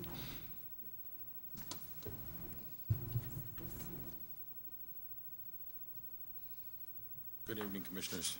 My name is Judson Venningen. I have the immediately adjacent property to the proposed development at number 20 Hawthorne Street. V as in Victor, A-N, capital I-N-G-E-N. North or south? Oh, I'm sorry, north, sir. North side? Yes. So Okay. he's here. Okay. This is a property and he's here. There are some representations that have been made that I think a large number of the people in the audience right now would probably disagree with. Most of the people on this side of the room are neighbors of mine, and Mr. Zuccarello, Mrs. Cunningham are also neighbors. And the flavor of what I'm hearing is that everybody pretty much opposes the size and scope of this project. It basically amounts to a row house. Which is, as you have astutely picked up, is not within the character of the neighborhood at all. We feel that one or two two-family houses would be more in keeping with the neighborhood character. The street has already got a number of families with small children.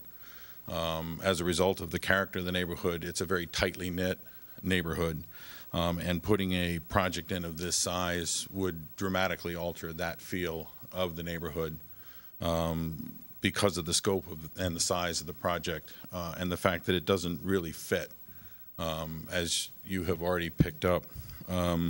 We have some concerns. I think the amount of rock that is being estimated is being grossly underestimated. I know for a fact that when my house was built, by the Dudases, the foundations were raised because they couldn't get into the rock. So in essence, my entire house sits on this rock ledge. Mrs. Cunningham just told me tonight that her basement is basically half of what a normal basement would be because the house was built to accommodate the rock that's living in her basement right now. So She has a pet rock? a large pet rock. So we are obviously very, very concerned about anything that would involve percussion to that rock ledge, which goes through a large part of the neighborhood. And I think a substantial amount of rock is planned to be removed. In speaking with Ennio, the concerns were, I have an old growth tree that's probably 100 to 125 years old that is going to have to be removed because the tree is growing on a large part of the rock ledge that is part of this property. And in removing the rock, it's going to take the root structure out of the tree, which is going to make the tree dangerous, according to an arborist that I hired. And therefore, the tree is going to unfortunately have to come down as a result of that, because half of the tree is on my property and the other half is on the other property. All the trees have been removed with the exception of a few, which apparently are also planning on being removed from the property in total, so that there will be no old growth trees left whatsoever. I noted that the comment was made that the character of the neighborhood was done in a half-hour lunch drive-by. I would suggest that the character of the neighborhood is something that the neighbors can speak to much more appropriately, and certainly needs a little bit more than a half-hour lunch drive-by to determine, which I'm sure you folks will go to great lengths to figure out, and you'll hear from, I'm sure, some of the neighbors in the audience right now. We are also very concerned about parking and additional traffic flow, which was not mentioned in the presentation, that this number of units will bring to our neighborhood. Hawthorne Street is very narrow as it is. There are no sidewalks. The children do walk up and down the street, mostly in the company of their parents, to go to either corner where the buses pick them up. The amount of traffic that this is going to present is obviously going to be a greater cause for concern for parents with their kids on the street. Do you know, since it would go by your, is there a sidewalk in front of your house? Or No, sir.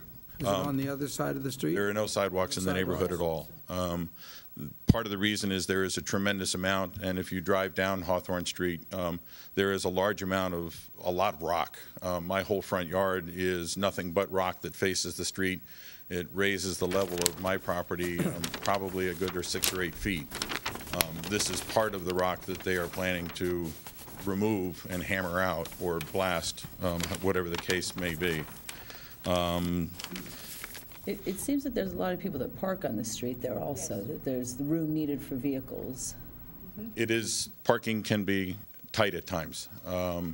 There are some very well-placed no parking zones because the visibility of the street, Hawthorne Street is not a straight street.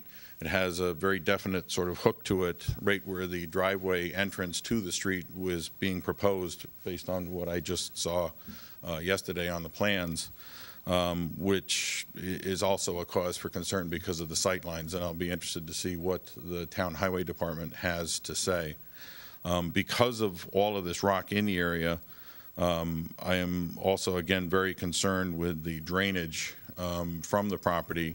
I was told, and I don't know if that's the case yet because I don't know how to read topo maps that well, but as it is right now, my property in a heavy rain gets a good ½ inch of standing water on it for a couple of 2-3 hours after a heavy rain, and it flows into my neighbor's property right now as it is. So any change of elevation that isn't at least down towards some sort of another storm system will greatly impact myself and my neighbors. I had a lot more to say, but the planning and zoning staff has already pretty much figured out all of the things that I were going to say, so I will leave some time for my neighbors. I would just urge you to really take a look at the design of this because I don't think that Hawthorne Street is ready for a row house yet. Thank you. Thank you very much.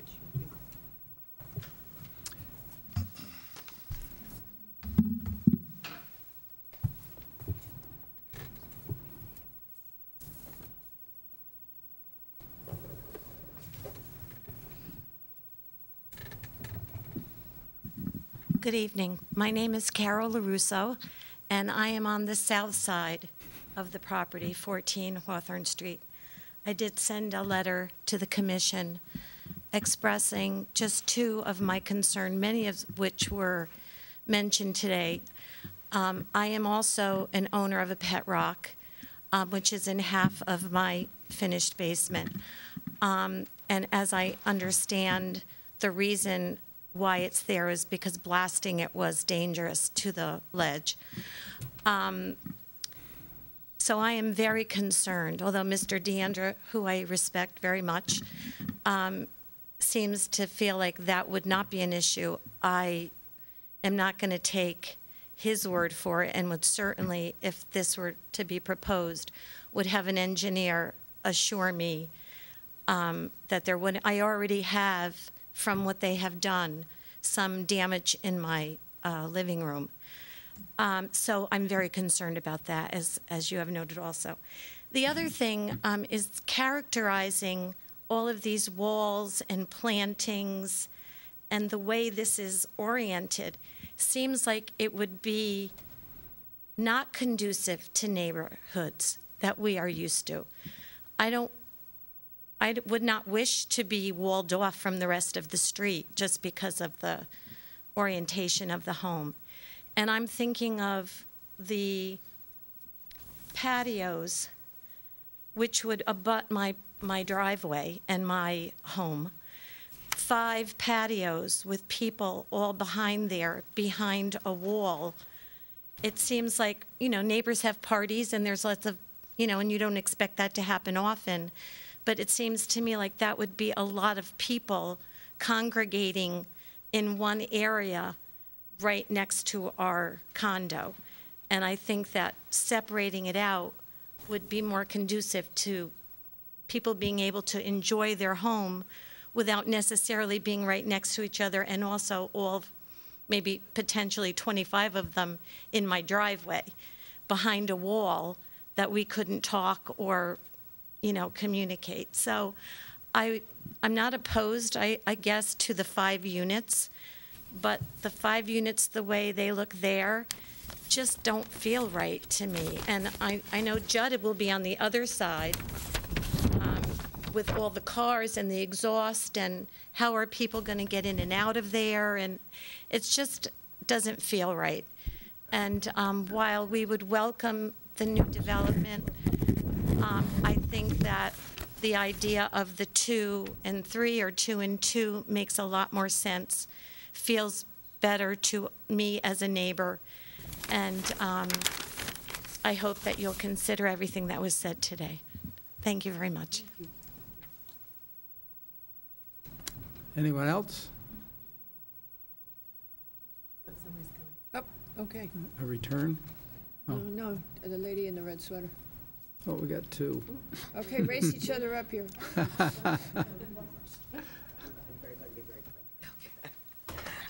Hi, I'm Lynn Cunningham, and my husband and I own the property at 11 Rockland Place, which butts right up.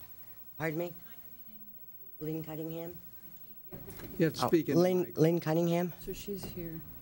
There, 11. We face Rockland, we're on Rockland Place, but it's the rock that really, it's the blasting that really, because as I said, I only have half a basement. It's all solid rock. And there's, between the end of our house and our property line, there's a rock right in the middle of the yard that just kind of hangs out there. And I'm too old to have, damage done to the house now. I'm too old to, and I just, that really bothers me that they're going to blast when this rock is right underneath my house. I mean, that's what it sits on. Our house sits on it. And it's only the front part of our house that the rock isn't. I mean, we've been there 50 years, so I don't know who, how that was done, but just the thought of them blasting that rock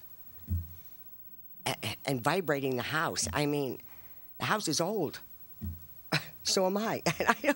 I just don't want to have to start repairing something, damage from this, because it would be the cost, the fighting with somebody to, and so it's the blasting that's really upsetting my husband and I. Okay, thank you very much.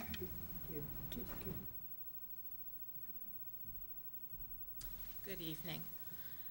Good evening. My name is Bea Carrero. I live directly across the street from the Hawthorne Street entrance to the property. Are you at 17? 17. I'm at 17. My concerns with it are basically, I think it's too congested. The the land itself, with the footprint of the house, the patios, the driveway, the egress in, all of that, very congested. It brings up concerns with snow removal. The other thing it brings up to me is concerns with water. I have lived in, my mom lives on Hawthorne Street South. My mom's house was built the year I was born. I'm 63 years old. I've been there my whole life. And I have heard stories of when my mom's house was built, they literally sunk a steam shovel because the properties tend to be either rock or water. So I'm really concerned about what's going to happen with the water situation. Most of us have basements that flood. We have sump pumps. People lose power. If they don't have a generator or something, they're pumping water out for days after a really big storm.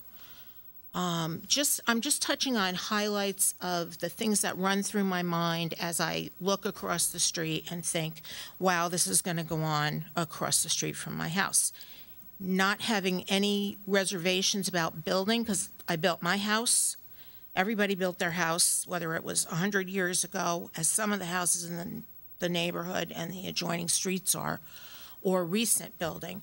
It's tight. It's a tight community. If we're talking about 15 or 16 or 18 cars, I don't know what the exact numbers are. How are they getting in and out? How are they turning? How is that going to affect the flow of traffic on the street, the little kids, school buses at both ends? Just really, I think a lot of us have reservations about the size and scope of this property. It looks like it's going to be beautiful as far as, you know, the way they've designed it, the siding on the house, the gables, all of that. But does it really fit between Hawthorne Street South and Rockland? So that's kind of where I see it from my little spot across the street. So thanks for your consideration. Anyone else? Do you have anything to say, or I think we're going to keep this open. Okay, so we're going to keep this open. In the meantime, could you just send a letter to staff confirming that this is in fact a preliminary application? Yeah, I believe that I have, but I'll confirm Okay. with staff that satisfies on the record. And then I have. Could you come up and be on the record, Casey? Thanks. On the record, please. Thank you. Casey O'Donnell for the record. I believe I have sent that letter. I will Okay. confirm that the letter I sent is adequate. I have a couple of items on my list, and I'll look to you to give us guidance on what you'd like to see different. I've heard and made notes on our conversation so far this evening. Is it something that we should consider, some alternate plans that we can you would consider manipulating setbacks to allow us? Well, we can't, I don't know, Mr. DeAndrea said that we have some magic power under special permit. I'm not sure that it exists. I think he wanted us to. It was wishful thinking that if we looked at special permit in the future. However, I mean, that would certainly be if you feel there's a better plan, and it would require you probably going to the Zoning Board of Appeals. And you've already been there once, as I remember, haven't they? No. And they haven't been to. No, you haven't. No, No, you haven't. we think this works. So you No, would have it to does. go to ZBA if you wanted a variance from the setbacks.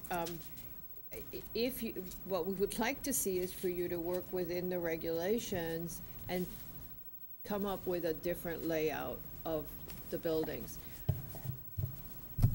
Okay, we'll consider that. And for the record, we feel that this plan does meet the regulations, but we recognize that you have some questions and would rather see a multi-building site rather than a single building site, and a site that has a facade, a street-facing facade that is, I don't want to say more typical, but say has a front door that faces the facade. Just to not beat a dead horse, but to be very clear, we raised two regulations that we had concerns with. One is the special permit considerations, that we do not feel that it's consistent, that from the evidence we have and that we have obtained a streetscape, we're asking you to fit your data into another map of the neighborhood.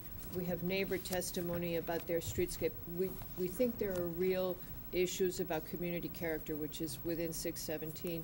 And then the second question is this parking in the front yard and whether or not there's enough landscaping and screening provided to offset that. So we have two regulatory concerns that we have been raising with you. Okay. The next thing is to what well, it's still in the preliminary phase, but I think the architectural drawings could have used a little more information on it as to the grade plane, measurements of the grade plane to hide it, and they're very difficult to read sometimes. And the walls. So, that whole thing with the walls. well, the walls were missing, and I'm sure Mr. DeAndrea will put the top and bottom of the walls on that. I have a note for that. Okay. And to the point that Mrs. Albin was making about the concern with the regulations, I think the direction that you were going in your recap is to solve some of those problems would be to look at that two-building option. But I'm not exactly sure where the rock is, whether it could be around the rock to eliminate the potential disturbance to that. I don't know whether that would mean shrinking the building. I think that's what you'd have to explore potentially, understanding potentially an option to go to the zoning board of appeals for the variance if you had to shrink it such that it didn't make sense, or you'd have to lose a unit. I mean, that might be something to explore also. Is that correct? Yes. Okay. I think actually understanding that in a very thin sense, it's you've got a frontage on Hawthorne, and you've got a very small frontage on Rockland. That is a little bit of a glimmer of hope that actually possibly using that to set up a different setback or something in the back of the property may be a beneficial thing. I definitely think that should be explored. And I also think abandoning the thought of maintaining that curb cut is something that should be also considered. If it's flipped to the other side or relocated in some way, you maybe actually have a better access to the site, considering you've got such a street frontage there on Hawthorne. Mr. O'Donnell, there's 2 meetings in February, one next week, so obviously that's out of the question, but even the second February one I think might be a bit tight. Would you consider giving an extension to the March meeting? That is actually, it's from a construction phasing, that would be very difficult. Is that something I have to agree to tonight, or can I have an opportunity to work with the developers to see if we can, if it's possible, we would accommodate that request? Yes, just keep in mind that we need at least 2 weeks in order to be able to get these plans out and reviewed by other departments. I absolutely understand. I just do want to We have can an work with opportunity you later on that. To be more specific, the 9th, we would need plans by the 9th to get on the 23rd, so that you're not looking at a month, you're looking at 2 weeks. I appreciate that. That's great information. That'll help me, inform the developers and come to a solution there. Okay, we've left this open. You'll deal with the staff on any extensions necessary? Yes. Okay. Thank you. Thank you. The next item is item for the Burning Tree Country Club, 120 Perkins Road.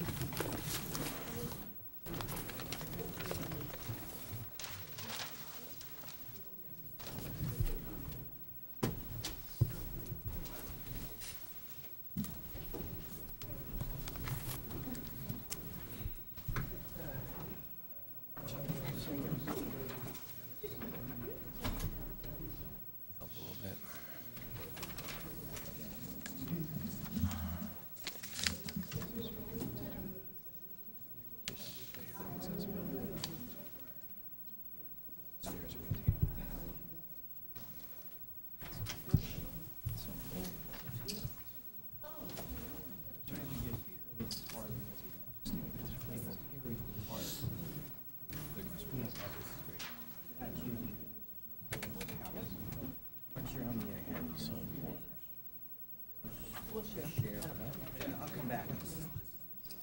This is our blow up of the immediate area, so that you can see this is where the bubble is. You get an idea where the closest house is. This is winter and this is summer. So, there are a lot of trees in there, but obviously in the winter time they're down. Still, anyway. Okay, thank you. Just to give you an idea, even with the canopy gone, there's still a ton of trees there. Bubble is tough. It is? Well, if you can see it, it's odd shape, white or something. Yeah, but it's only temporary. Only 6 months. So. Interesting. Actually, I have more. It's all right. We can. Yeah, I gotta get rid of the paper. I do have more. Tony is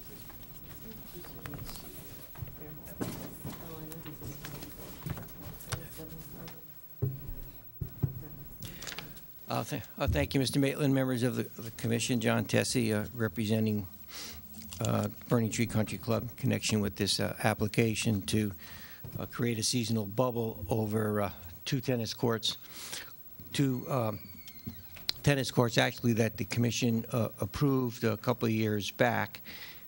These courts are located essentially in the middle of the campus.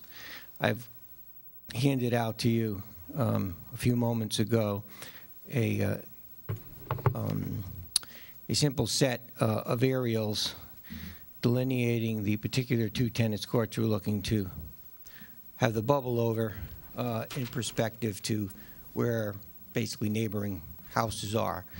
And there is one house, it's about I measured it about 275 feet away to the, basically the southwest. As you can see how the orientation of the house is, actually the orientation looking back from the house looks away from the tennis courts. And really we're at kind of a diagonal with the homeowner's garage. So I think just from the geometrics, that being the closest house, you can get an idea here that there should be minimal impact just in terms of that building being up. This is a temporary for the structure, season, right? This is a temporary structure, seasonal structure. You need to go to ZBA for Yes, we are on ZBA, just the way the that. No, timing you're doing them tomorrow night, right? Tomorrow night, yeah. Bad scheduling. Yeah, it probably would be best someday. It never happened. It just happens so often, you and ZBA, that you flip nights. But I know that's not going to happen. As you say, you do well when you speak less. So yes, sir. So what I thought we'll have is that comment removed from the record. no, I believe that. I mean, you can. So we think this is a relatively simple application. I do have answers to the staff questions, some graphics, some, well, physical, Tony being here, and then also narrative. Maybe I could just answer those down the order. The new lights are going to be located, actually, what do I do with it? Maybe I'll lift it on the seat here. I had a bunch of handouts from Harris's office. Oh, here they are. Sorry. I can pass these out also. You don't mind passing them down. What's going to happen with the lights? Yeah, you're right.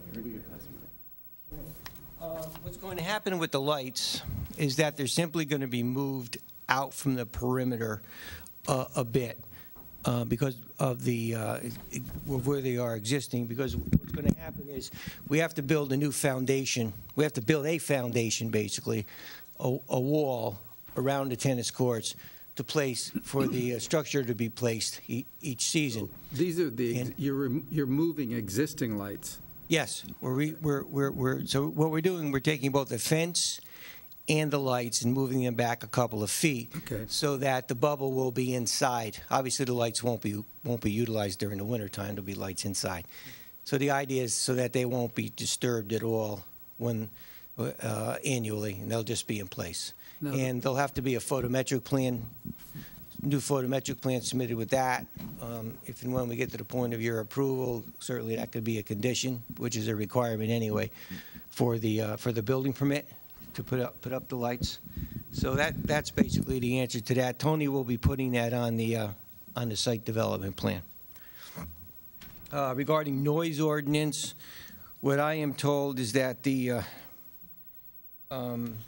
first. I'm sorry, I skipped one. Number 2, color opaqueness, sound attenuation. Here's the report from the installer. The outer membrane will be white and completely opaque. Translucency of the fabric is 0%. Thus, zero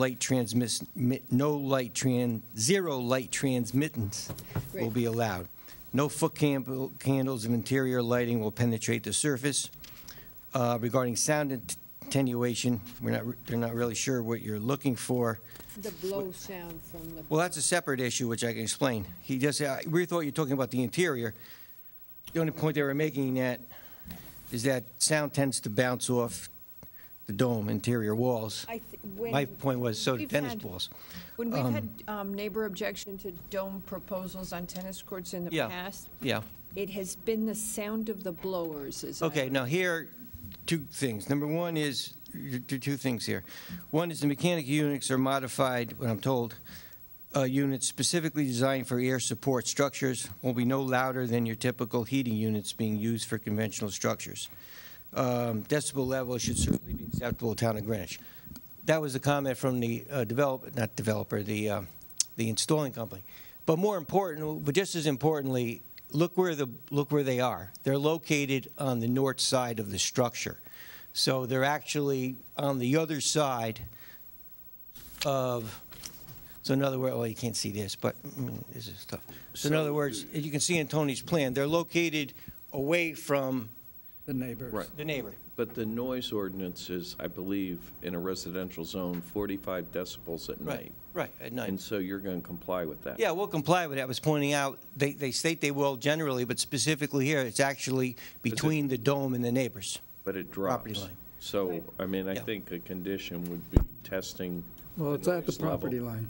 It's at the property line. I'm just pointing out, you really have that buffer there of the actual physical No, structure. and it's going to bounce it, but I just Yeah. think as long as we do test it after it's up to confirm Well, whatever the compliance. condition is, that's normal for this, because it always sounds with mechanical equipment, but I was just pointing out how much this particular case. And are you putting it on a generator? No. No. So what do you do in power outage? You lose your Not- bubble? You're talking about, I'm sorry, I thought you were talking about the mechanical equipment. Yeah. I see what you mean. We do have a generator, and that's a good question, and I may have misspoken. I thought you meant a new generator. No. We have a major generator right by the clubhouse. I assume it'd be, I honestly don't know, but I assume it'll be wired to that. No, I it needs a just separate, needs a separate one, doesn't it? I'm just asking the question because typically with No, these, we've seen a Standalone. backup generator blower, either a gas-powered blower or Yeah, a generator. There's a standby inflation, you move like. Standby inflation unit? Standby inflation fan. Oh, that's if the first one fails. Fans. We do have a generator. We have a major generator. Just confirm it when you, so We'll when you come confirm back, it. you can confirm it. Yeah, to we us. can confirm that. But whatever mechanical equipment there is, we'll have to meet the noise ordinance in any event. Right. And then where are people changing?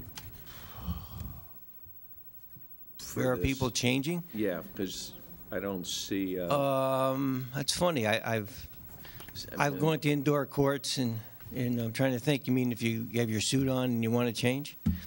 because it's not like We have the other- club, the clubhouse. We have the clubhouse, we have the pool house, and the So answer The is, only reason I ask, I don't see any structure connecting. no, there's no the additional bubble to structure. The pool The house. clubhouse, the pool house, which has men's and women's lockers, is right across the parking lot, so it's designed to be pretty Spartan there. We also, but anyway, if that becomes an issue, they can also go to the clubhouse. But no additional structures are Fine. planned at this time. There's a question about parking. I think it's self-evident. In the wintertime, we don't have a problem with parking. We don't have a problem in the summertime, as a matter of fact. And let's see, will there be tournaments? No, I don't know what the tournaments will be. Ordinarily, there's some pro lessons, and then people the members rent the courts by the hour or hour and a half. What are the hours? I didn't see that. Because I don't think we established hours per se. I think whatever's, I I don't think the think, courts, as they are now, it's 10 PM. I seem to remember reading in the materials. 10 p.m. So, Do they usually go, well, you're a tennis player, I know, because I've played against you and lost. But do you go to bubbles? I just, my question is with the outdoor lights, and since this is, I just would keep the hours consistent with your summer hours. so the existing approval has lights out at 10 PM. Fine. And Yeah, the That's what lights I'm- are out. I would If that keep it wasn't clear, consistent, that's is what I'm all I trying to was say. saying. Okay, well, that's normal. Continued, right? I mean, Yeah, because they got to go to Okay. ZBA. All right. Um, And I don't know, well, I mean, it's a bubble. It's not pretty to go to to go to ARC. No. I don't think we've ever sent them No, down. I don't know is what we would do. Thank you. And I saw in the engineering comments, there were 2 additional items that seemed fairly innocuous that Tony needed to provide. Did you see any issue with that, Tony?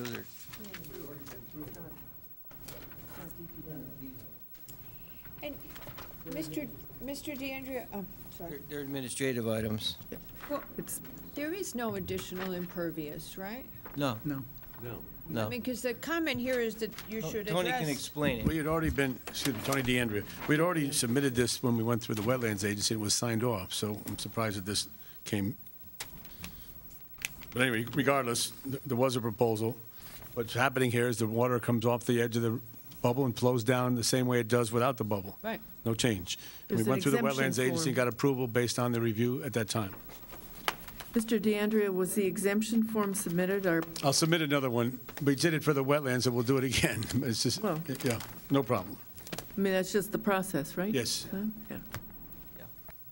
Because we needed this for wetlands approval, but he'll do it again. Is it just submissions? I think that was, there one more? Mr. Tessie, I wanted to know if you've had any communication from any neighbors about this. I don't know. I know over the years, we've applied for various things, so like we built the whole big parking lot up there, then we also built this court. Right. And there's one neighbor there, he's never once showed up or written a letter. Okay, so you've had no contact from a neighbor, that's all I'm No, asking. he would be the only one, and he's never said boo, and we've had a fair amount of stuff going on, particularly that parking lot when we built it about 8 years ago. Right. Given that it's now January and this would normally come down in March, are you planning to do this year? No, well, here's what we're planning to do. I was lectured by the tennis people. What they would like to do is hopefully be able to get that foundation wall in before the regular tennis season this year, because it takes a few weeks to do, so that they can seamlessly at the end of the season, just place the bubble and not have to go through that construction and remove the fence. They'd like to get prep it all The prep this spring, part. but it's not going to be used. But not the bubble? No.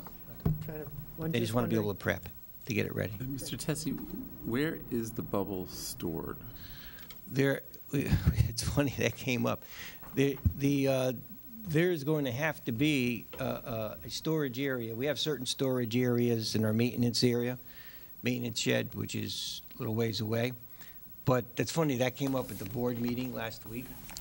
And Rich is in here, Rich Harris. But the answer is, I don't specifically know, but it's got to be stored somewhere. We may need a small structure. And if that's the case, we'll have to figure that out. Or there's room somewhere else on campus. But it may very well be that people forgot about that little detail, and we may need something which we can easily get in. Again, it'll be probably, if we need it, I'm doing it wrong. Where's your signature? We've got some room over here between the tennis pavilion, right in here, between the tennis pavilion and the, we talked about it at the board meeting last week, actually. Typically a half a container in size. Yeah, they were saying that. And they're pretty heavy? Yep. That's why you don't really want to move them far away. It's usually close. That's what I was told. So we were talking about getting it in here or getting it over here. Whatever it is, it's going to be in this area, again, away from any neighbor. There's a large hill. I don't know why I got it down here. This is wetland, so it's not going back here. And this is all a hill, so it'll be here or over here. We'll have to find a spot for that, but I think somehow that got lost in the equation. If you could work with staff and designate the storage area. Yep. One of the members of the quote committee was supposed to be here, but neither one is. Past his bedtime. Yeah, I think he's playing tennis myself at a bubble somewhere else. Commissioner? The only thing I would request is that when the existing lights are moved, that the lumen plan be re-verified. Oh, yeah, I think we need to put it on a real lumen plan, and I think we don't get a permit. It's got to be signed off through zoning, or do we have to go to ARC with that as a lighting committee, or just? All right, just be a condition to plan, the plan be submitted with the lumen plan. Right, and it's Show so far compliance. from the property line that just moving it to 2 feet. Inconceivable it'll make any difference. Exactly, Yeah. Well, right. Okay, so just show the But movement. having said that, I mean, you can show the foot candles, you can show the specs of the. It would be Yeah. helpful if you show an updated one, and then staff can compare it to what was with the previous Okay. approval. All right, Tony will get it on his plan, because this was hot off the presses. He has it, was emailed him today, but we just didn't have time. Anything else? Nope. Any public comment? You- Leave it open. Wait, so you're going to leave it open to next, and we'll be next Tuesday? Well, hopefully you get your ZBA, we can. Then next Tuesday, you can wrap it up? Answers to these questions, I think, with. What did I, oh, I just had I don't to know, figure there out were a lighting spot. plans and things like that, and maybe. Oh, the we're gonna lighting may, talk about probably where is not you're going to. store it. Well, just the storage more. I think that's the only real open point. The lighting will have to take some, probably won't be ready next week, I would guess. Well, I think. That can be a We could condition. probably right? make that a condition and just let it go. I mean, Close Yeah. it up. I'm looking at Katie, see if that's Um, okay. Mr. Sorry, Tessie? we're just commenting, and I don't think we had noticed it for next week's agenda. No. Oh, But if, I sure. don't think we were aware you were on the ZBA for tomorrow night. That's, I think, that's the problem. Yeah. I'm We're sorry, just- can you hear me now? Yeah, they're mumbling. Okay. Mr. Tessie, was there? Can't you close, look, can No, 'cause can you it's close ZBA. it and not No. decide it? You don't have Oh, to can we decide it. close it and not decide it? No, because we And then can't just take wait till in. next week to decide it if we get the No, I Information. think ZBA. we can take information Have from this ZBA, or can well, we? since I think in this particular case, it's not like someone can dispute the action of the ZBA. In other words, it's not like a department comment where someone wouldn't have the ability to then comment on that comment. So in other words, the action of the Zoning Board of Appeals is either a yes or a no. It's not like somebody has the. But because Mr. Tessie has answers to questions that we've asked him that he would come back with, if we close it, we can no longer hear the Oh, answer. that's true. Well, the only question question, is- I thought it was more almost a staff-related issue. Number one was to show.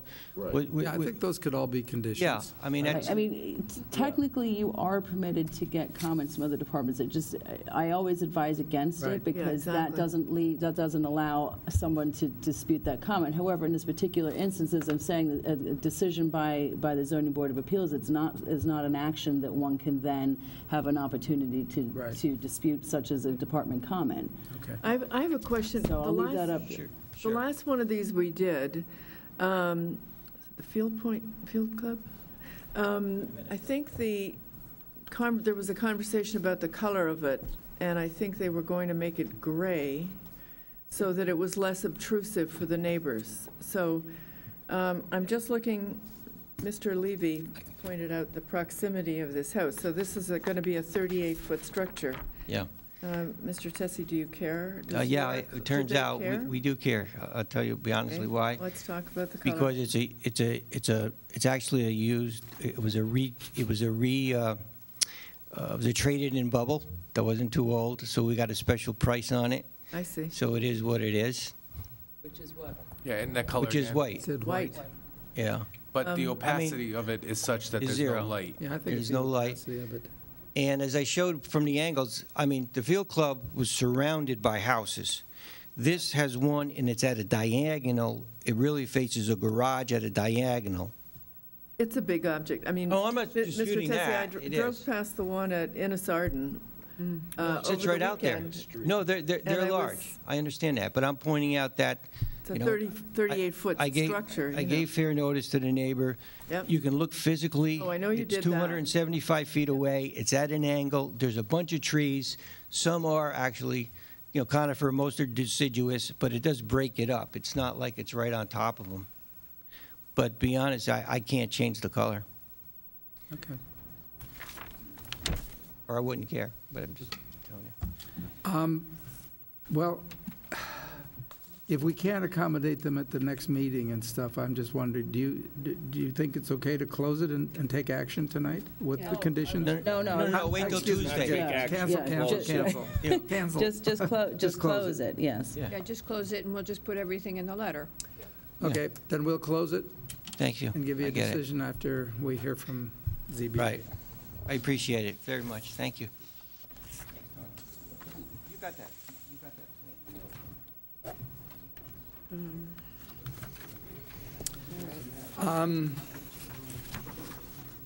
Item number 8, 19 Meadow Drive.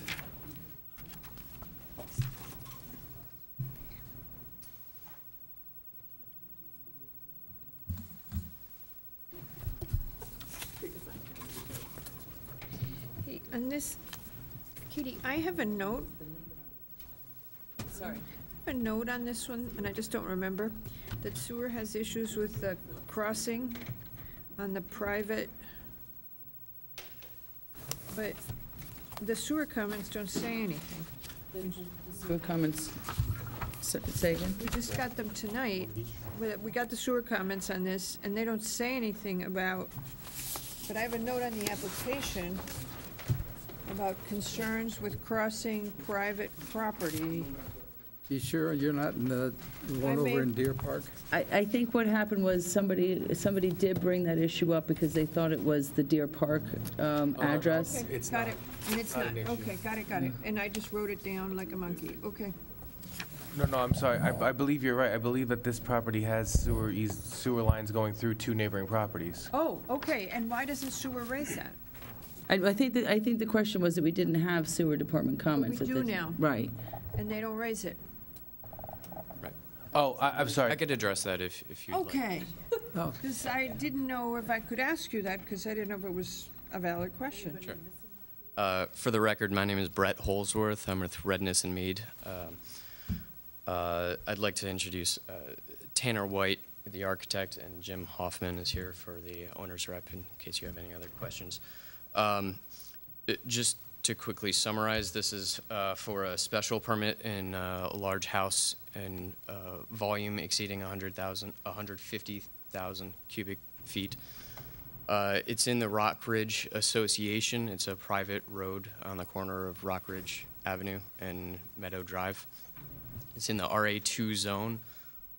The application complies with all those regular zoning requirements, including height, setback, FAR, green space. So we're here just for the special exception for the volume. Just to comment about the sewer issue, it does have sewer rights, but there are no sewers fronting the property on either Meadow Drive or Rock Ridge. Can you show us where the sewer line is? Yes. Did you see the comments? Oh, yeah. There are no comments.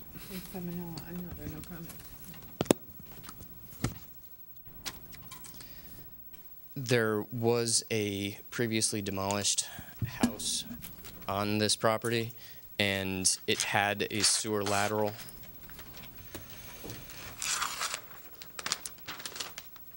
Connecting to an adjoining neighbor, which proceeds in a east direction through the neighbors. This was established when the subdivision was established back in the 1899 era. The previous dwelling and the existing garage to be demolished were connected to this manhole. We found it. So we found in the deed records notes regarding access to that sewer line, and I believe that's the notes that were passed out from staff. And just to clarify, what that said was that it had, just reading off of some of the verbiage in the deed, that it assigns the right to, at all reasonable times hereon, to enter upon the rear portion of the premise, hereby conveying to dig such trenches or trenches as may be necessary for purchasing or purpose of laying sewer pipes, and the lay, maintain, repair, and renew the same, and to tap at any such pipes which, when laid, in order to make connections to the sewer. So that's just reading off of what the deed reads. So in our mind, there's no easement map per se that we would be used to, but this was created in 1899.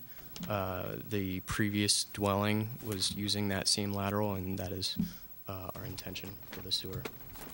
So you're not going to use the old lateral, you're going to put it, but you're using this a manhole. Correct. We're tying in a new lateral into the existing. Same elevation, roughly? Roughly. Yeah. So the sewer department did have comments about how to construct it, make sure that there's no leaks, so that would be part of the sewer permit process that we'd be going through for a building permit. Mr. Holsworth, so is it your opinion that the 10-foot wide sewer easement that DPW requires now, would that be applicable to the work that's existing or proposed, or both?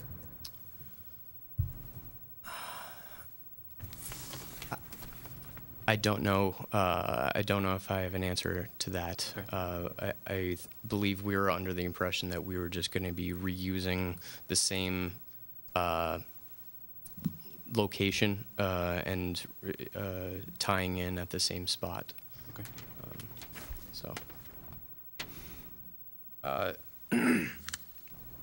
I'd like to also address some of the other comments that were made that were brought up previously.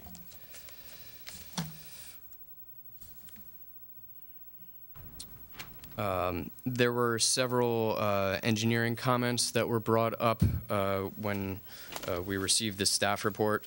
After further review of these comments, it does say that their recommendation is to resubmit prior to building permit, which is typical of their review, meaning that the drainage summary report was acceptable, but they wanted some additional information. They wanted to have some more clarifications. When we looked through the list, I realized that there are, it's a page and a half of comments, but looking through them, they are fairly minor in nature, and they could be addressed fairly quickly through the review process that we would have to go through in order to resubmit for building permit. So we feel like these, the comments, we will be able to look through and resubmit without having to rework the whole drainage system. So it's mostly calling out additional spot elevations, making sure the units are all in the same convention, adding a building section, and those such comments. Well, I think, there's scant information on the attic, and you have very little, you spare FAR, so it has to be obviously an engineered truss roof and so forth. So that's not clear on the drawings. Correct. So I think the zoning enforcement officer has asked for that sort of clarity. So it will certainly be a condition of any action we would take. Yes. We do have a cross-section of the attic and of the building here as a request. We did look at the FAR, and there is a small portion of the dormers in the attic that counted towards our FAR, and we can certainly show that here. Did you review that at all with Jody? I'm not sure why they would count if you can't. If the engineered truss is up there taking up all the space and you're not counting it, I'm not sure why you would count under a dormer. We would count the. My name's Tanner White. The areas in the 6 dormers do not have structural trusses, which will be going through them, so we will be counting those in the FAR. The remaining spaces, which are shown in these 4 different sections, do. Okay, well, the ZEO's asked for it, so that's the drawing that you'll have to prepare, a roof plan just showing that. Absolutely. That's the areas that you're, it shows it on your FAR drawing. You did note it there, but there's not in the regular set of drawings, so. Okay. And the landscaping plan, I guess this is what we got tonight? Yes, that's what we've just distributed. Okay.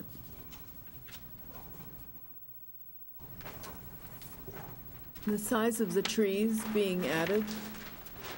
I'm sorry, what was your question? The size of the trees being added. The size of the trees being added. We don't have any specific guidelines at this point. We were just showing for schematics which large existing trees are to remain around the perimeter, and then we are proposing a number of new trees around both the north, which has a neighboring property, and to the east, who has also a neighboring property, and some additional screening around the right-of-way. Just by the numbers, we are proposing to remove 20 trees and replace them with 22 new trees. And then as well as 23 of the existing trees to remain around the perimeter. I also should note that there are 2 rain gardens being proposed, one on the east side by the residence and one on the far west corner. Those are both going to be heavily vegetated, as you can see in the rain garden planting plan. That was a comment that was brought up in the conservation notes.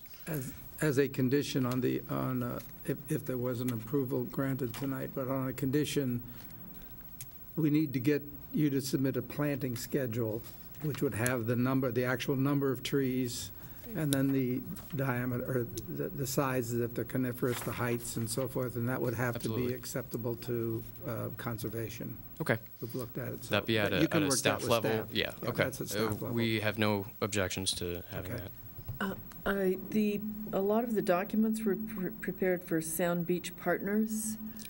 Can you explain Sure. that? The owner of the property is Wham Rock Ridge LLC, and that is a partnership between Sound Beach Partners and Willow Grove Asset Management. I see. They created the LLC for this development. Sound Beach is the construction side, and Willow Grove is the financial side.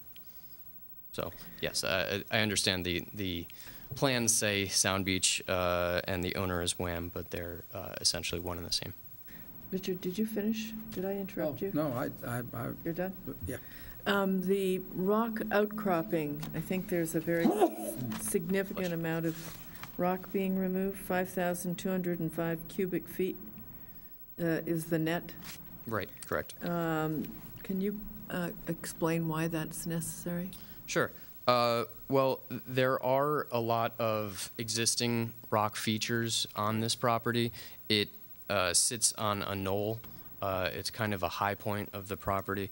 And not only that, but when they demolished the existing building, they left a lot of rubble rock formations that's really just remnants of the old house. So we kind of had that included in the removal process. But not only that, but yes, I agree there is a substantial amount of cut proposed for this, including having to remove ledge and for the basement. It's a large house, and there just happens to be a significant ledge. So we would be proposing to remove it in most likely blasting.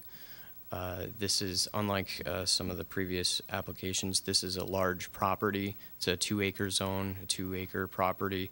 It's much more removed from neighboring dwellings. So the concerns of blasting would be minimalized. Obviously, it would be done by a professional who is very experienced with these in a controlled manner.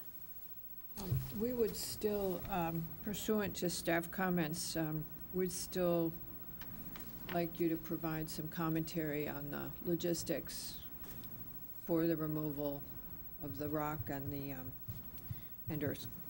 Logistics, meaning how the process is going to be managed, and okay, that's fair.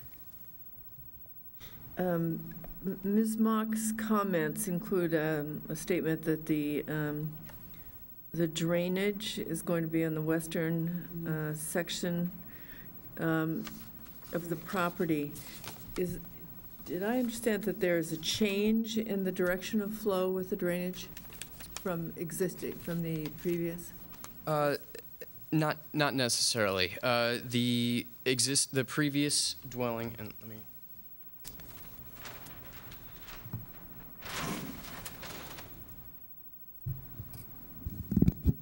The previous dwelling was more centralized in Yes. the existing property and was a little higher up in elevation. We did shift this more to the east. We wanted to take advantage of a larger, more usable back lawn area, and the eastern section would be more for screening and the rain garden and more of the mechanicals. So they wanted to utilize the large property in the orientation that is preferable for both recreation and taking advantage of the western light.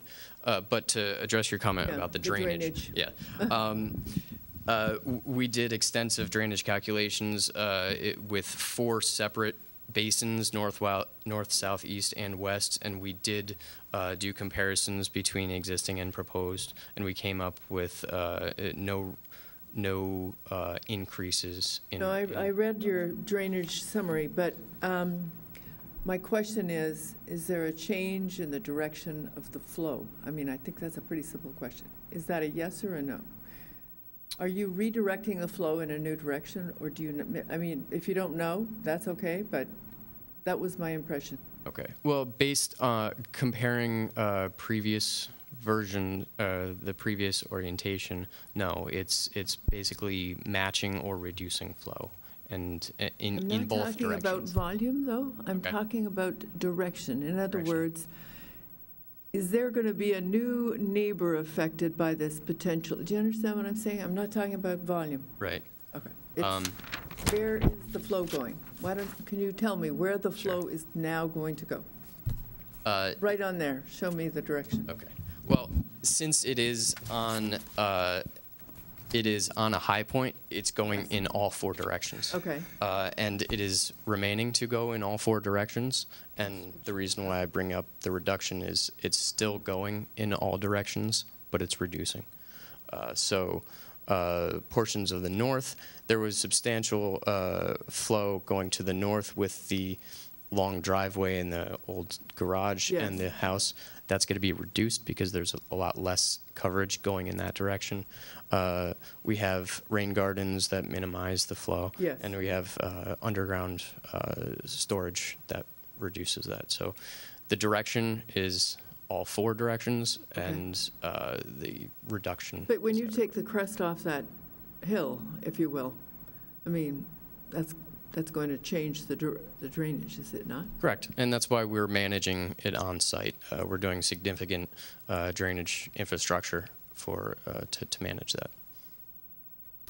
Thank you.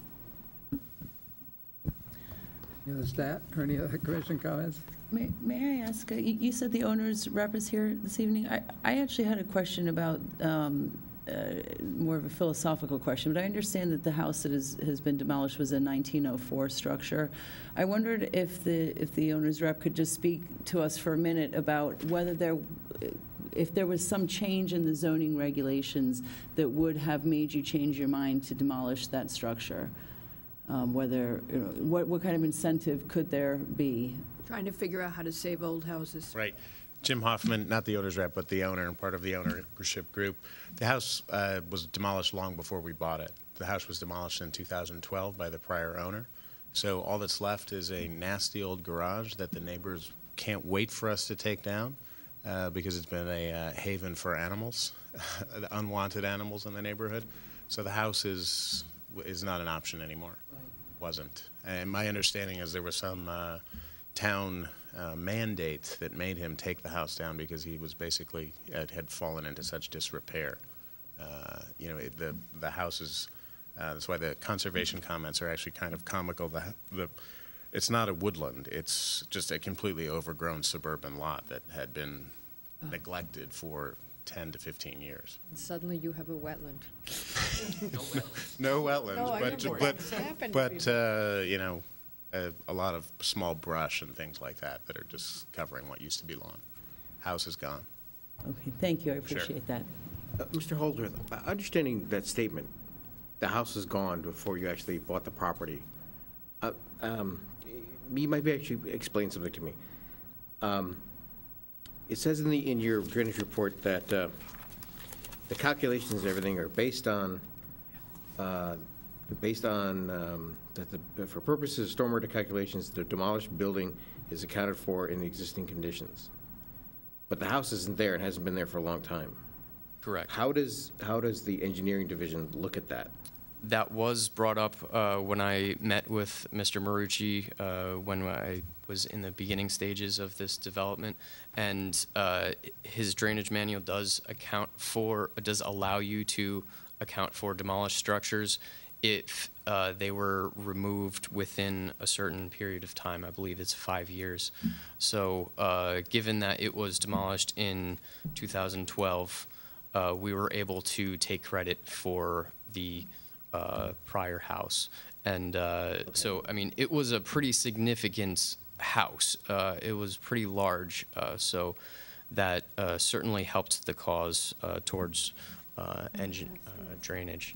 And for that matter, based on that, we were actually reducing impervious coverage because right now there's just a house and the driveway court and a small pool and patio area. Previously, there was about the same size house, but a much larger driveway with a circular turnaround and a garage. So this impervious coverage was reduced based on that. The tax card says that the finished area of the old house was 1,215 square feet? I believe that is just updated now. That's the garage. Oh, that's just the current? That's just the garage, yeah. The photograph is the garage? That photograph is the garage? I see. Yeah, so do you... I see. I mean, Anything else? just based on the square footage of the former house, it was fairly significant, you know, in the 7,000 to 8,000 square foot. I see. Guess rough numbers. Well, that makes it a little clearer because this photograph in here talks about it. Sure. Yeah. Anything else? There is no public left? Then we'll close it. Aye. Thank you very much. Shall I make a motion on this application? I see no reason not to. Okay, I'd like to move approval for the final site plan and special permit for 19 Meadow with the following notes from us. Well, you note that we have received a landscaping plan that provides, I believe it's 22 additional trees versus the 20 trees that are being removed. In addition, we request a planting schedule for these trees, providing the diameters of the trees being proposed. And the number. And the number. Well, we have been given the number? Oh. Yes, and we have been given the number. No, dimension, sizes. That's what I said, the dimension. We just need the dimensions of the trees, but we had the calipers, but we have all the numbers of the trees. Then, in addition, the applicant should provide sections of the attic and the computations, the complete computations of the FAR pursuant to the comments from the ZEO. In addition, we ask that the applicant provide logistical phasing plan, et cetera, for the removal of rock and earth from the site so that it's minimally disruptive to the surrounding neighborhood. And any other pertinent staff comments. Does anybody else want to add anything? No. Do I have a second? Second. Second from Levy. All in favor? Aye. Aye. Thank you very much. Do we have any discussion items, Mrs. DeLuca? We have No. Minutes. Oh, I'd like to move, hold on a second, I'd like to move approval of the January 12th minutes. Second. All in favor? Aye. Thank you, Mr. Thank you. Fox.